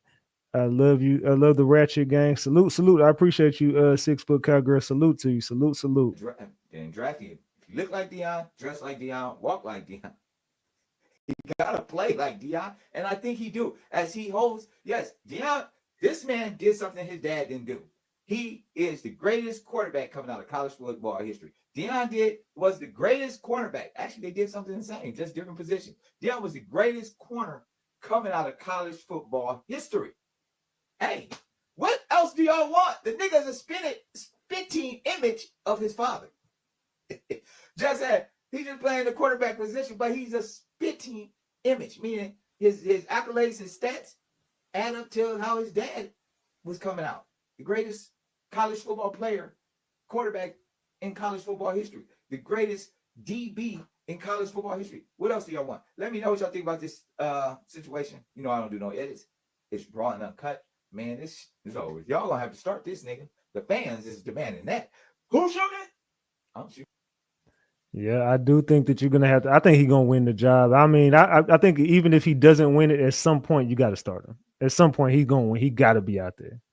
Sports media coverage is being ruined by clicks, by likes, by clout. It's utterly insane. We can't do this again. Shedeur Sanders posted this on his Instagram story, right? Looks like he's in some type of Browns building. Immediately, big insiders are tweeting out Shedeur Sanders at the Browns facility in Berea. He's finally in Berea. A guy who's already been painted very negatively by a lot of people is now getting asked questions, at least indirectly on social media, like, why is he just getting to the facility now? Why is he just showing up this late? Hopefully you saw it by now. This isn't the Browns facility. This is a gym. He was working out. Oh, Max, how do you know? How do I know? I go to this gym. I saw him at 7:45 in the morning in the squat rack. You know how easy it would have been for myself or anybody else in that gym, this is not about me, to just take a picture, post it somewhere, and get so many clicks, likes, followers. But I didn't, and nobody else did. Because he's a human being. Now, the insiders have corrected their mistakes, and I'd honestly be lying to you if I sat here and said I've never made a mistake covering something. You guys have probably seen me make a mistake. It's human nature. It happens. But here's what can't happen. We can't potentially compromise somebody's character or public perception, again, especially for a guy who's had all of that compromised by a lot of people, especially the past week, to be first on something. Because if we're wrong and we paint a negative picture, that can't be undone. Yeah, they trying everything they can, boy. They want to ruin this man before he get going. He just a kid, though. You know what I'm saying? That's the craziest part about it. Y'all want to ruin a kid. Man, look, I don't know where to start, but let's talk about it. So it's being reported that the Shedeur Sanders interview with the Giants was the bad interview. He had a bad interview with them. And a couple things. So they say he came in unprepared. So I don't know if they gave him a set of plays to remember or something of that nature, but they say he struggled with that. They say he struggled with drawing up coverages. They say he struggled with drawing up a defense. They say he struggled with anything outside of spread. So he could draw up a spread look from a shotgun, but he couldn't do anything else. He couldn't draw up anything else. And when Dayball called him out on it, he kind of got in his feelings or he didn't take it well. So here's my thing. You telling me he couldn't? I don't know, man. That's kind of hard to believe. He can't draw up any coverages. Any. He can't draw up a formation under center. He couldn't do that neither. Like, when I say things are difficult to believe. They are difficult to believe. Now, I'm not saying they're not true. I'm not saying they're not true. So before y'all jump in my comments saying that, oh, it is true, and this and that, we don't know. Okay, only people that know is Shedor's camp and the Giants. Okay, that's who knows. Okay, that's who for sure knows what happened in that room. So let's just leave it there. But I find it hard to believe that he couldn't draw up a defense, coverages. He couldn't do none of that. Like, I don't know, man. I don't know.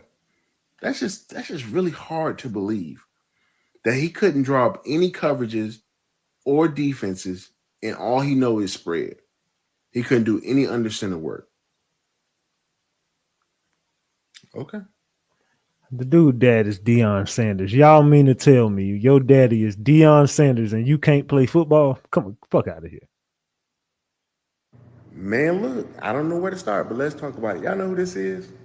This is Hall of Famer Chris Carter, right? And he did an interview on a show called Fully Loaded. It's a YouTube channel. And he does an interview and he's talking about the draft, right? And they get on the topic of Shedeur. And let me tell y'all something. Watching that interview, he's like a reason why I go and do my own research. People like him, when they say stuff, it makes me want to go out there and do my own research. Because let me tell you what he did. He told this interviewer, because the interviewer asked him, he said, well, don't you think Shedeur knows this is not Jackson State or Colorado? Do you know Chris Carter said no? I've heard some of his interviews. I heard some of his answers.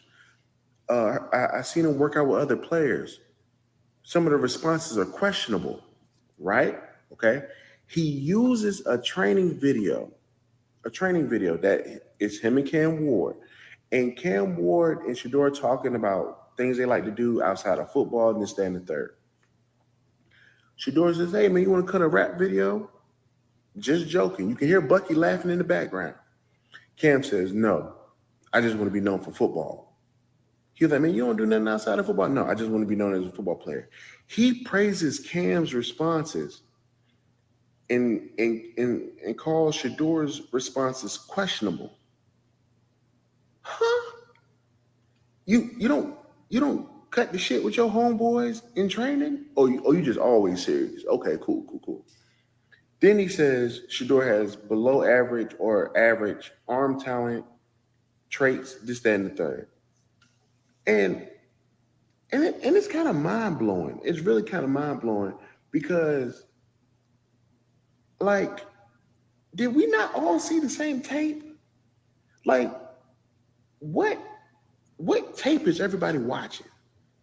Like, do anybody have a cut up of like just the bad clips and I'm watching all the good clips? Like, what is going on? Like, what's going on is they hate this man.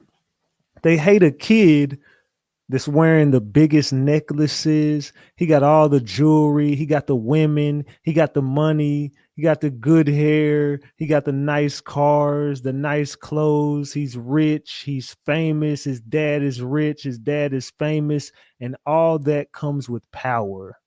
He has money and he has respect and he respects himself and he's powerful and he believes in God.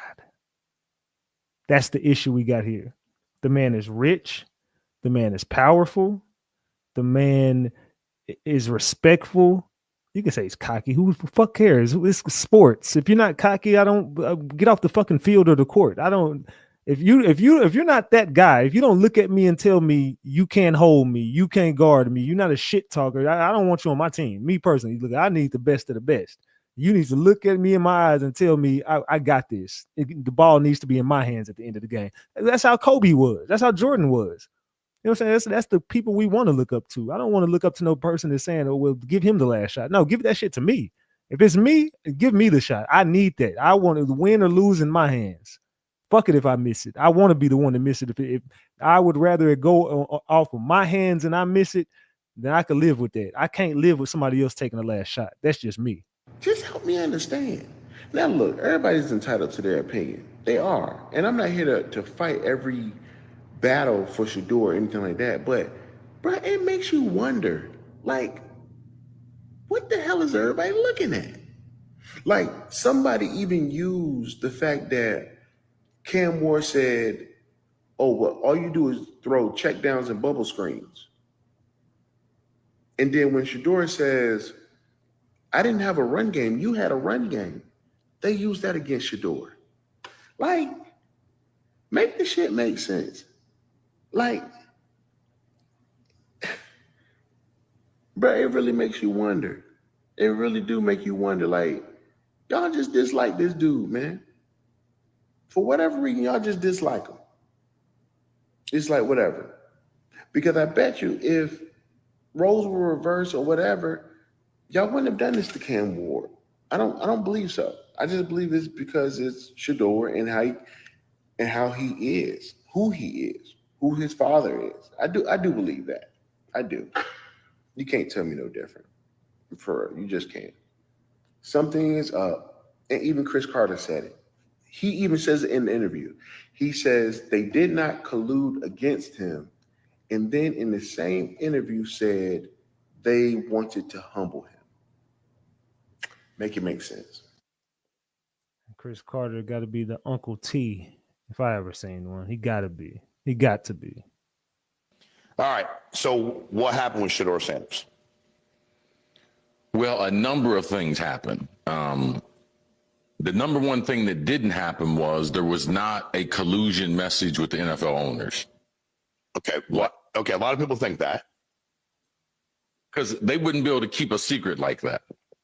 And so they might do it, but they couldn't shut up about it. They wouldn't be able to shut up about it. But every owner is very, very selfish. Now, why would I do something to my detriment? Like if I need a quarterback and I think this kid is it, what he didn't realize is the guys that have fallen in the draft before, they all had unusual traits.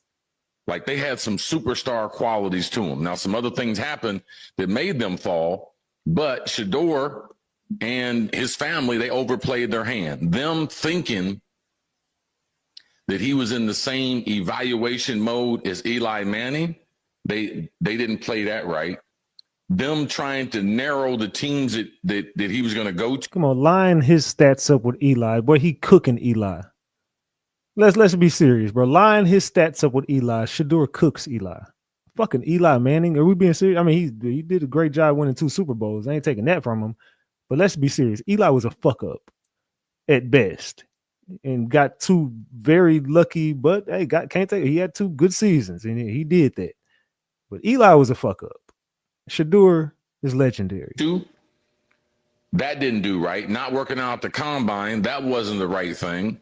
His interview process, obviously, he could have done a lot better in that. Mm-hmm. A lot of people left that meeting, felt he was very, very entitled. Which meeting? Like, because they said Brian DeBall, the Giants coach, had said he didn't like the meeting. He asked him, he had some book, was his playbook or something he was supposed to know, and he said he felt weird about it. I don't know who else said they didn't like the meeting with him. Or was just people behind the scenes saying they did? Well, the thing about it, they didn't draft him. I know that. So it's not the tape. And he likes guys to be a little more open before he lets it go. And he doesn't have a big-time arm. He's not a big guy. He's not overly athletic. Mm-hmm. So his measurables are not, say, first-round measurables. But he played football like a first-rounder. But his tape's first-round tape. But his measurables are not first-round measurables. Well, you don't play football all the time. You're a human being the rest of the time. And how you're going to be in the locker room, how he already came up with this line of merchandise, legendary, like he's already calling himself legendary. All those things are problems. Right. Why is it a problem to say that I'm legendary? Shit, I feel like I'm legendary. I feel like you get a Ratchet TV once in a lifetime. I think Shedeur feels the same way. What is wrong with calling yourself legendary? Now he's working check to check, man. Like he's not going to get a big signing bonus. There's not going to be a big guarantee. I don't think he gives a fuck about working check to check. He don't need the money. Any day they want to get rid of him in the week, they can get rid of him. He does. Don't we think Shedeur is smart enough to know he's not at Jackson State and he's not at Colorado? No. You don't think so? I listened to too many of his answers. I saw too many of the outtakes. I saw too many times he was working out with other players, and he said things that I thought were highly questionable for my franchise quarterback. So like what? When he was working out with Cam Ward, him and Cam Ward, the number 1 pick. Yeah. Hey, man, you want to cut a rap video together? No, I want to be known as a football player. He's like, what do you do for fun? He's like, I play football. Why wouldn't you sit down with people? And something these kids never understand, even if you're a top 10 pick, you're in the NFL for a long time.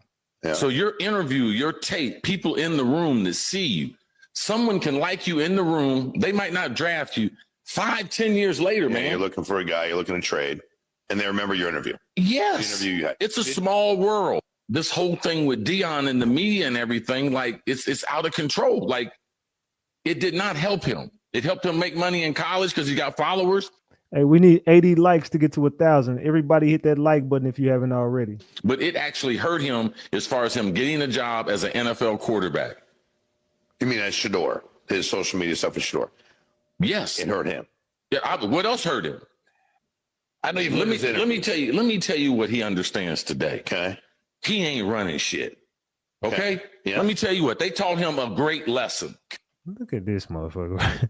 He ain't running shit. Okay. Like, you don't have this figured out. Your dad don't have this figured out. Who's they? NFL, Shedeur? the world. No, who taught you? Said they taught him. I'm just curious. Like, well, the system. The system. Okay, There's a system out there, man. Okay. Like, you're going for a job interview. So for his job interview, he was so concerned about, what his outfit was. His necklace was over $100,000. Like, he hadn't even convinced people that you're the face of our franchise. Matter of fact, he had convinced people that they were better off going in a different direction, even with people who had lesser talent. That's the rub he put on the people. That's the case. That's a bad interview. I would say fuck your feelings. You don't like me because of my attitude? Fuck it. And people get mad at me like that all the time. Ratchet, why you always blocking people out your chat? Why you so cocky? Why you so arrogant? If you don't like it, just leave. I don't care. I don't care how you think of me. I don't care what you feel about me. I'm not here to impress you. I'm here to do my fucking job and then get off the internet. I'm here for Ratchet Gang. If you're not Ratchet Gang, I don't look. It's like he probably said, if you're not for the legendary person that he is, get off of his shit. He don't care. He don't care what nobody think of him. If you live in life caring what people think about you, that says a lot about your character to me. I don't care if I was working at a company, I wouldn't give a damn how the top of the head honcho felt about me. I don't give a damn. And I don't need this shit. You need me. And that's how I feel. I don't need a job. A job needs me more because when I worked my ass off more than anybody at any company. And I show up early, stay late, work too many days, overtime. I'm here for you. You need me. If you feel like you don't, get rid of me. Interview, bro. No, it is the case. He didn't get drafted right. It's no speculation. Like, we're through the draft. We're through 3 days. He threw away at least $30 to $50 million. At least. And you say I'm my own boss, he wouldn't be, but you got to look at it like this dude, number one, if you want a Super Bowl, draft me. If you want to win a Super Bowl, draft me. If you don't want to win a Super Bowl and be mediocre, then take these dudes. Take these dudes. Brian McKnight sues Jaguar Wright for alleging he physically abused his ex-wife and prostitutes. Looks like Jaguar Wright will be starting back at $1 in that account. Neighbors, Jaguar's been all over social media alleging Brian McKnight abused his ex-wife and paid prostitutes just to rough them up during sex. Brian says that's a lie. In the legal docs, Brian says she also claimed he beat his ex-wife, Julie McKnight, who Jaguar says is her cousin. Brian's response, he never laid a hand on Julie and didn't even know Jaguar was claiming family ties. Let's not forget, Jaguar has also made wild accusations against Jay-Z and Beyonce, even hopping on Piers Morgan's show claiming the Carters have more victims than Diddy. That got so messy, Pierce had to apologize after getting legal heat from Hove and B's team. Now Brian says Jaguar knew she was lying but dragged his name anyway, and he's suing for damages. he might have abundant his biological. He might have abounded his. I think they meant abandoned his biological kids, but physical abuse is where he draws the line. Man. He's saying he didn't do this shit. Jaguar said he did. And Brian McKnight is suing the Jagster, the Jagliar. He's suing old Jagliar. And I'm glad her ass is getting sued. I'm going to be real. I am so glad this Muffy from Arthur looking mother. I'm so glad somebody finally suing this weird girl. You getting what you get, Jag. Hey, we need 50 people to hit that like button. 50 people hit that like button. Said Jaguar is too much. Say Brian is mentally sick too. Well, Brian said he don't give a damn what y'all talking about. He said he's suing this. Brian said I don't give a damn what y'all talking about. She getting sued. Her ass getting sued. So I don't care what y'all talking about. Her ass is getting sued. So Brian McKnight is suing Jaguar, right? Y'all could hear me when I had that up there, right? Y'all could hear me the whole time. Let me know in the chat. Y'all could hear me the whole time when I had that shared up there like that. Because I'm doing something different on my shit. But I think y'all can hear me, but I'm pretty sure y'all could. Y'all can hear me the whole time, right? All right. Let me know in the chat. All right. I got another story for y'all. Give me a second. Give me a second. Okay, say yes. Okay, cool. Give me a sec. I got another story for y'all. Where is it? Oh, here it go, right here. Boom. Let's go right here and get y'all this story. All right, let's bring this back over here. Let's go. We got FNG King fires back at Finesse 2 times. You violated your own shit. So Finesse 2 times said that he violated his probation because of Lil King, and King is saying you got me fucked up. You violated because of you. Remember that.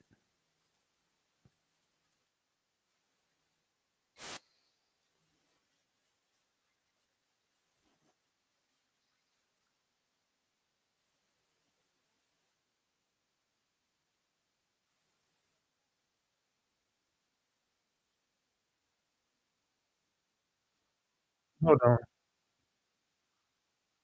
Give me one. Let me see if y'all could, because it's not pulling up. Oh, my bad. You know what? Hold on. My bad. It ain't showing up. My bad. Hold on 1 second.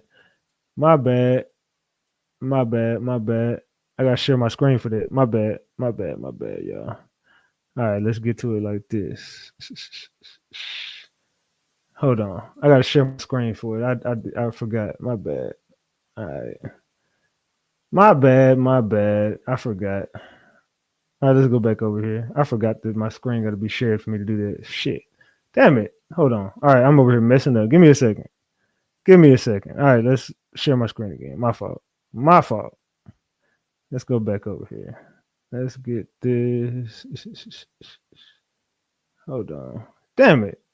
Let me move this. Hold on. Damn it. I done fucked up again. All right, my bad. Where the hell did it go? All right, my bad. Damn, hold on. Oh, there you go, right there. Boom. All right, my fault. All right, there you go. Oh man, my bad. I'm doing something different over here. Y'all gotta forgive me. I'll be messing up sometimes. All right, here we go. Now we got it. All right, we should be good now. Let me see. Are we good now? Yeah, there we go. Okay, cool. Let's get to this. Folk put that car charge on me. All right, hold on. Let's go here. That you jealous and you bitter. King Daddy told me. Thank you, Precious, for that 10 piece. Thank you, Precious. You went to 2-3 different precincts. The first 2 precincts did not want to do it because they felt like it was a family issue going on. You went to another precinct and told them that I was a rapper and this, that, and the third mob ties and I can get you hurt and all that old shit. And that's what made them folk put that car charge on me. That's what did it. That's what did. My lawyer already told me the whole play. And then on top of that, to make matters worse, King told them too. King told them the same thing. Everything that you told them, King sat up there and told the police questioned King. It's in the report. The police questioned King about what happened. King told them everything, man. King told them everything that can happen and everything that been going on in my house. I ain't gonna put all that on social media, but y'all know what y'all did. Y'all told them folks, but y'all don't understand that I'm having this pay. Them lawyers gonna let me know what's going on, man. Y'all dead wrong for putting the police on me like that, bro. And I'm finna get the fuck up off here, bro. But y'all dead wrong, bro. I ain't did shit but help y'all, bro. I ain't did shit. I'm talking about when it come to everybody that I cut off, bro.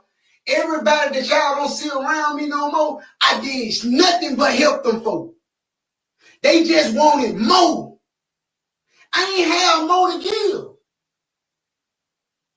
I ain't have more to give. Y'all want me to give a motherfucker everything, then what I'm gonna do? So now I ain't a real nigga just because I cut a motherfucker off because they greedy and they don't want to work. I ain't no real nigga because of that. I ain't no real nigga because I cut a motherfucker off because they was pillow talking about me. So stay night. You're nervous because you're not feeling so. Man. So this dude over here crying.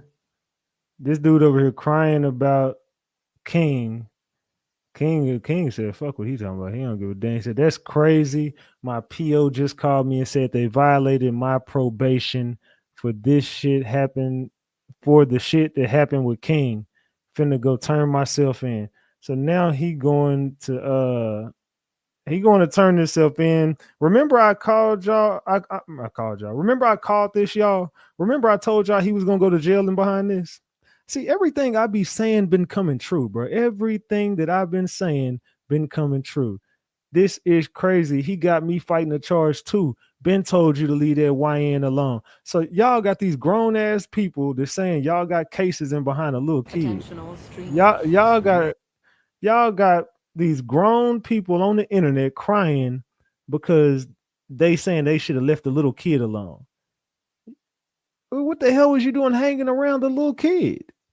What the hell was y'all doing hanging around this little ass kid, dog? Somebody should have been told y'all to leave that little ass boy alone, man. This little ass kid.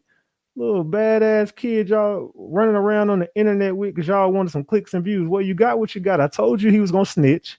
I told you when he did that last thing he did, I told you all y'all was gonna go to jail. Y'all think fat meat ain't greasy. Now you know it is.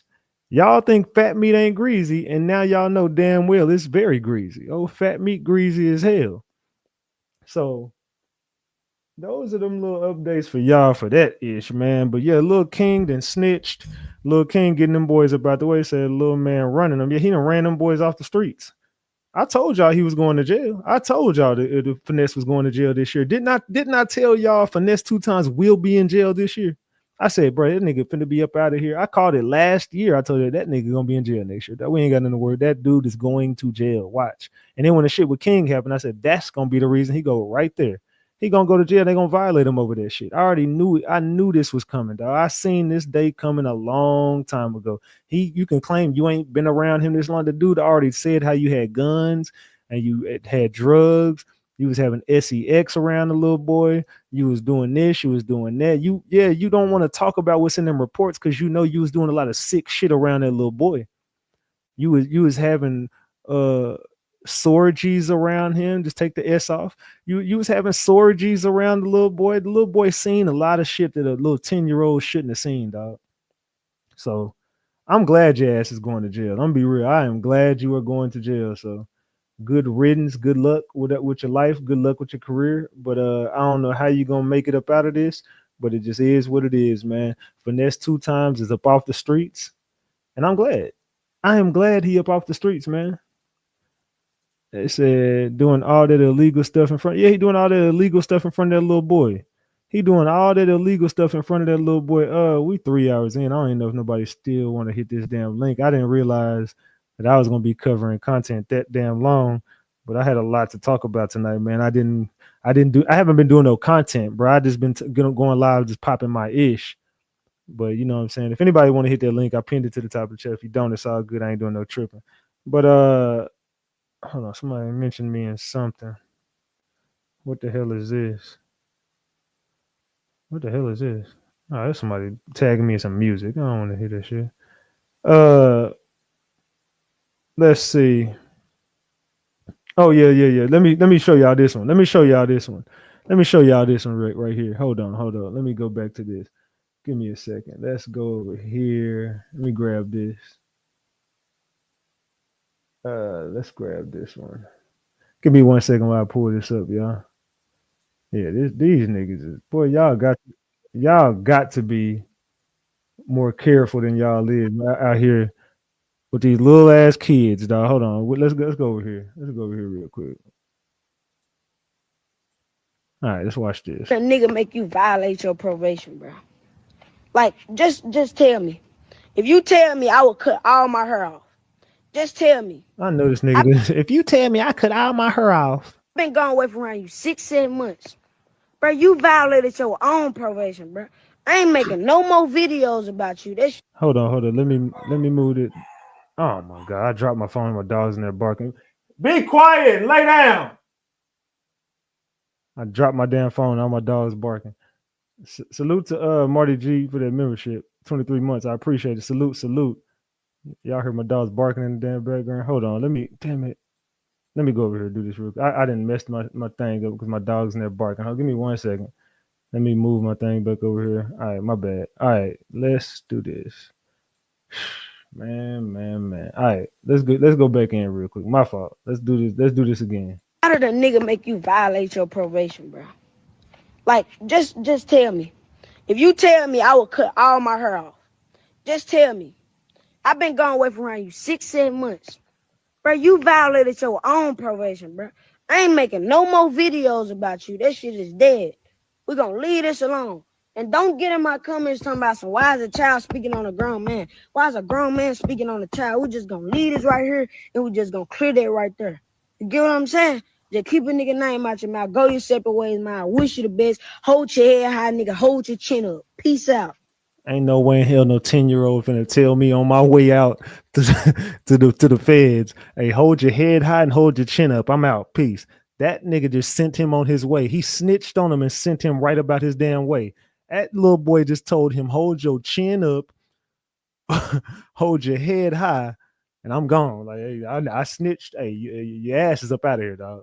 The truck and tell your king, man, get your ass up out this truck, man. Come on back here and your ass finna go to the house.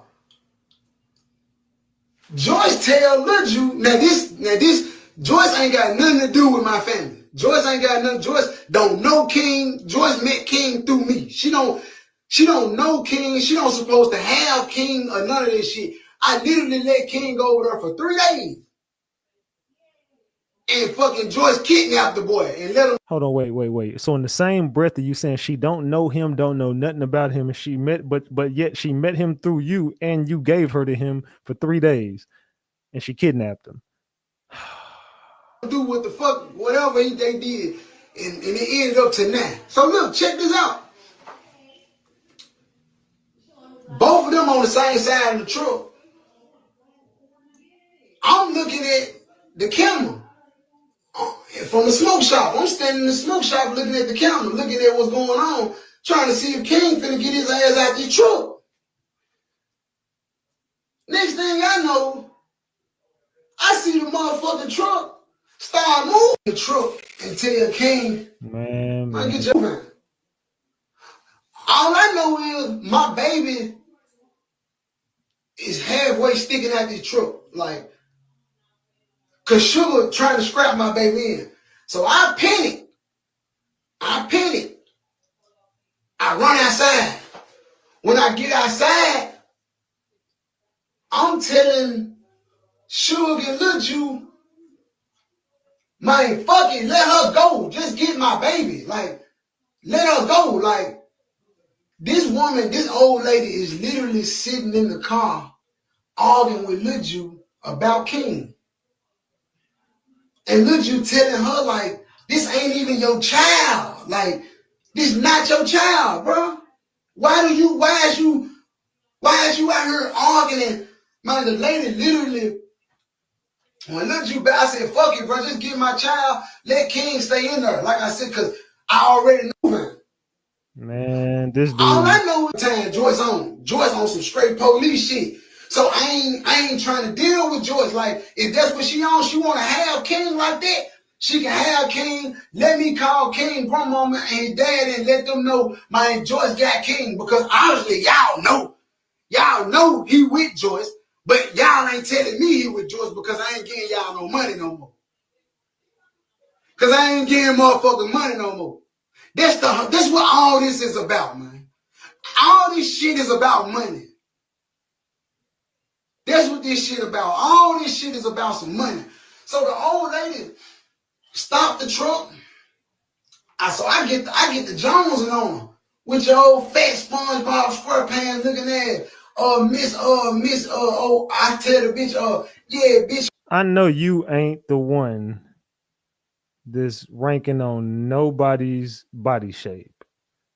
I know like the hell you ain't talking about the way nobody else shaped.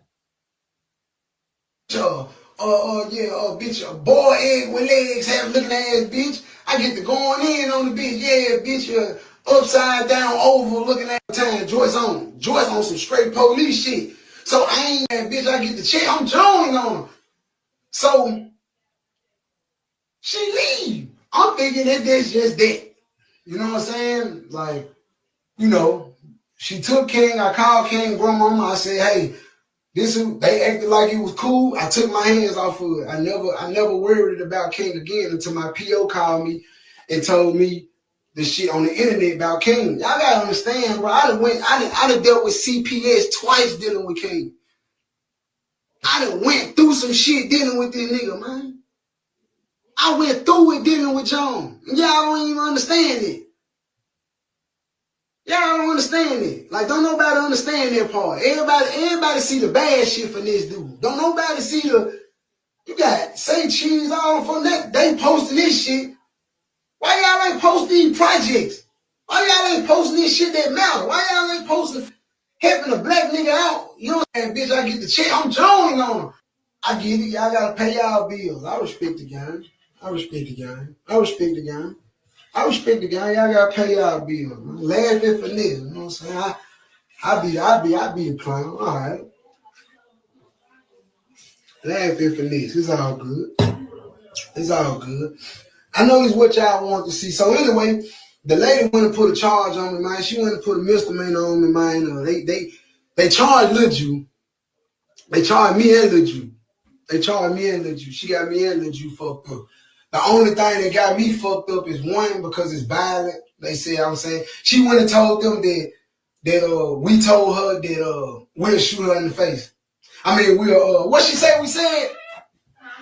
Shot in the face? What she say we told her we'll do to her? I can't remember. Look, she didn't want to say shit. She was like, boy, shut that damn door and get out the damn internet. No, man, it's in the affidavit. But she said, I get it. Y'all gotta pay y'all bills. I respect the game. I respect. Finesse crying. It's something about what we'll do to her. She's trying to say, she told the police that we said we'll shoot her in the face. Like, and that was my thing. I'm more hurt than a motherfucker lied on us. I'm more hurt that a motherfucker lied on me that I helped. That's what I'm fucked up about. I'm fucked up about. I can see if I actually did something about what we'll do to her. Yeah, Finesse. I mean, all that crying and stuff, you can save all the crying, dog, because your ass is going to jail. It just is what it is, dog. Your ass is going back to jail. So guess who's going to jail tonight? Guess who's going to jail tonight? Guess who's going to jail tonight? Your ass is going to jail, Finesse. So it just is what it is, man. Ratchet Gang, you know I love y'all, man. Salute to the gang. Salute to the gang. Salute to the gang. Look like nobody was going to hit that link. So what the hell I'm finna do? I'm going to go ahead and get up off here. We've been on here for 3 hours, man. I got to go take care of these dogs, man. They got to eat. It's time to eat, and it's time for them to play for a little bit, you know what I'm saying? Before it's night time. So they've been up in there. I could hear them in there this whole damn time, so I got to go take care of these damn puppies, man. I'm hungry as hell my damn self. So salute to the gang, man. I love y'all more than y'all will ever know. It's your boy Big Ratchet, man. Hey, y'all get in the comment section. Let me know what y'all thought about this live. This your boy Big Ratchet. That's Ratchet Gang. And this is Ratchet TV. Make sure y'all jump in that comment section when this is over. You know what I'm talking about? I love y'all, man. I'll see y'all tomorrow night.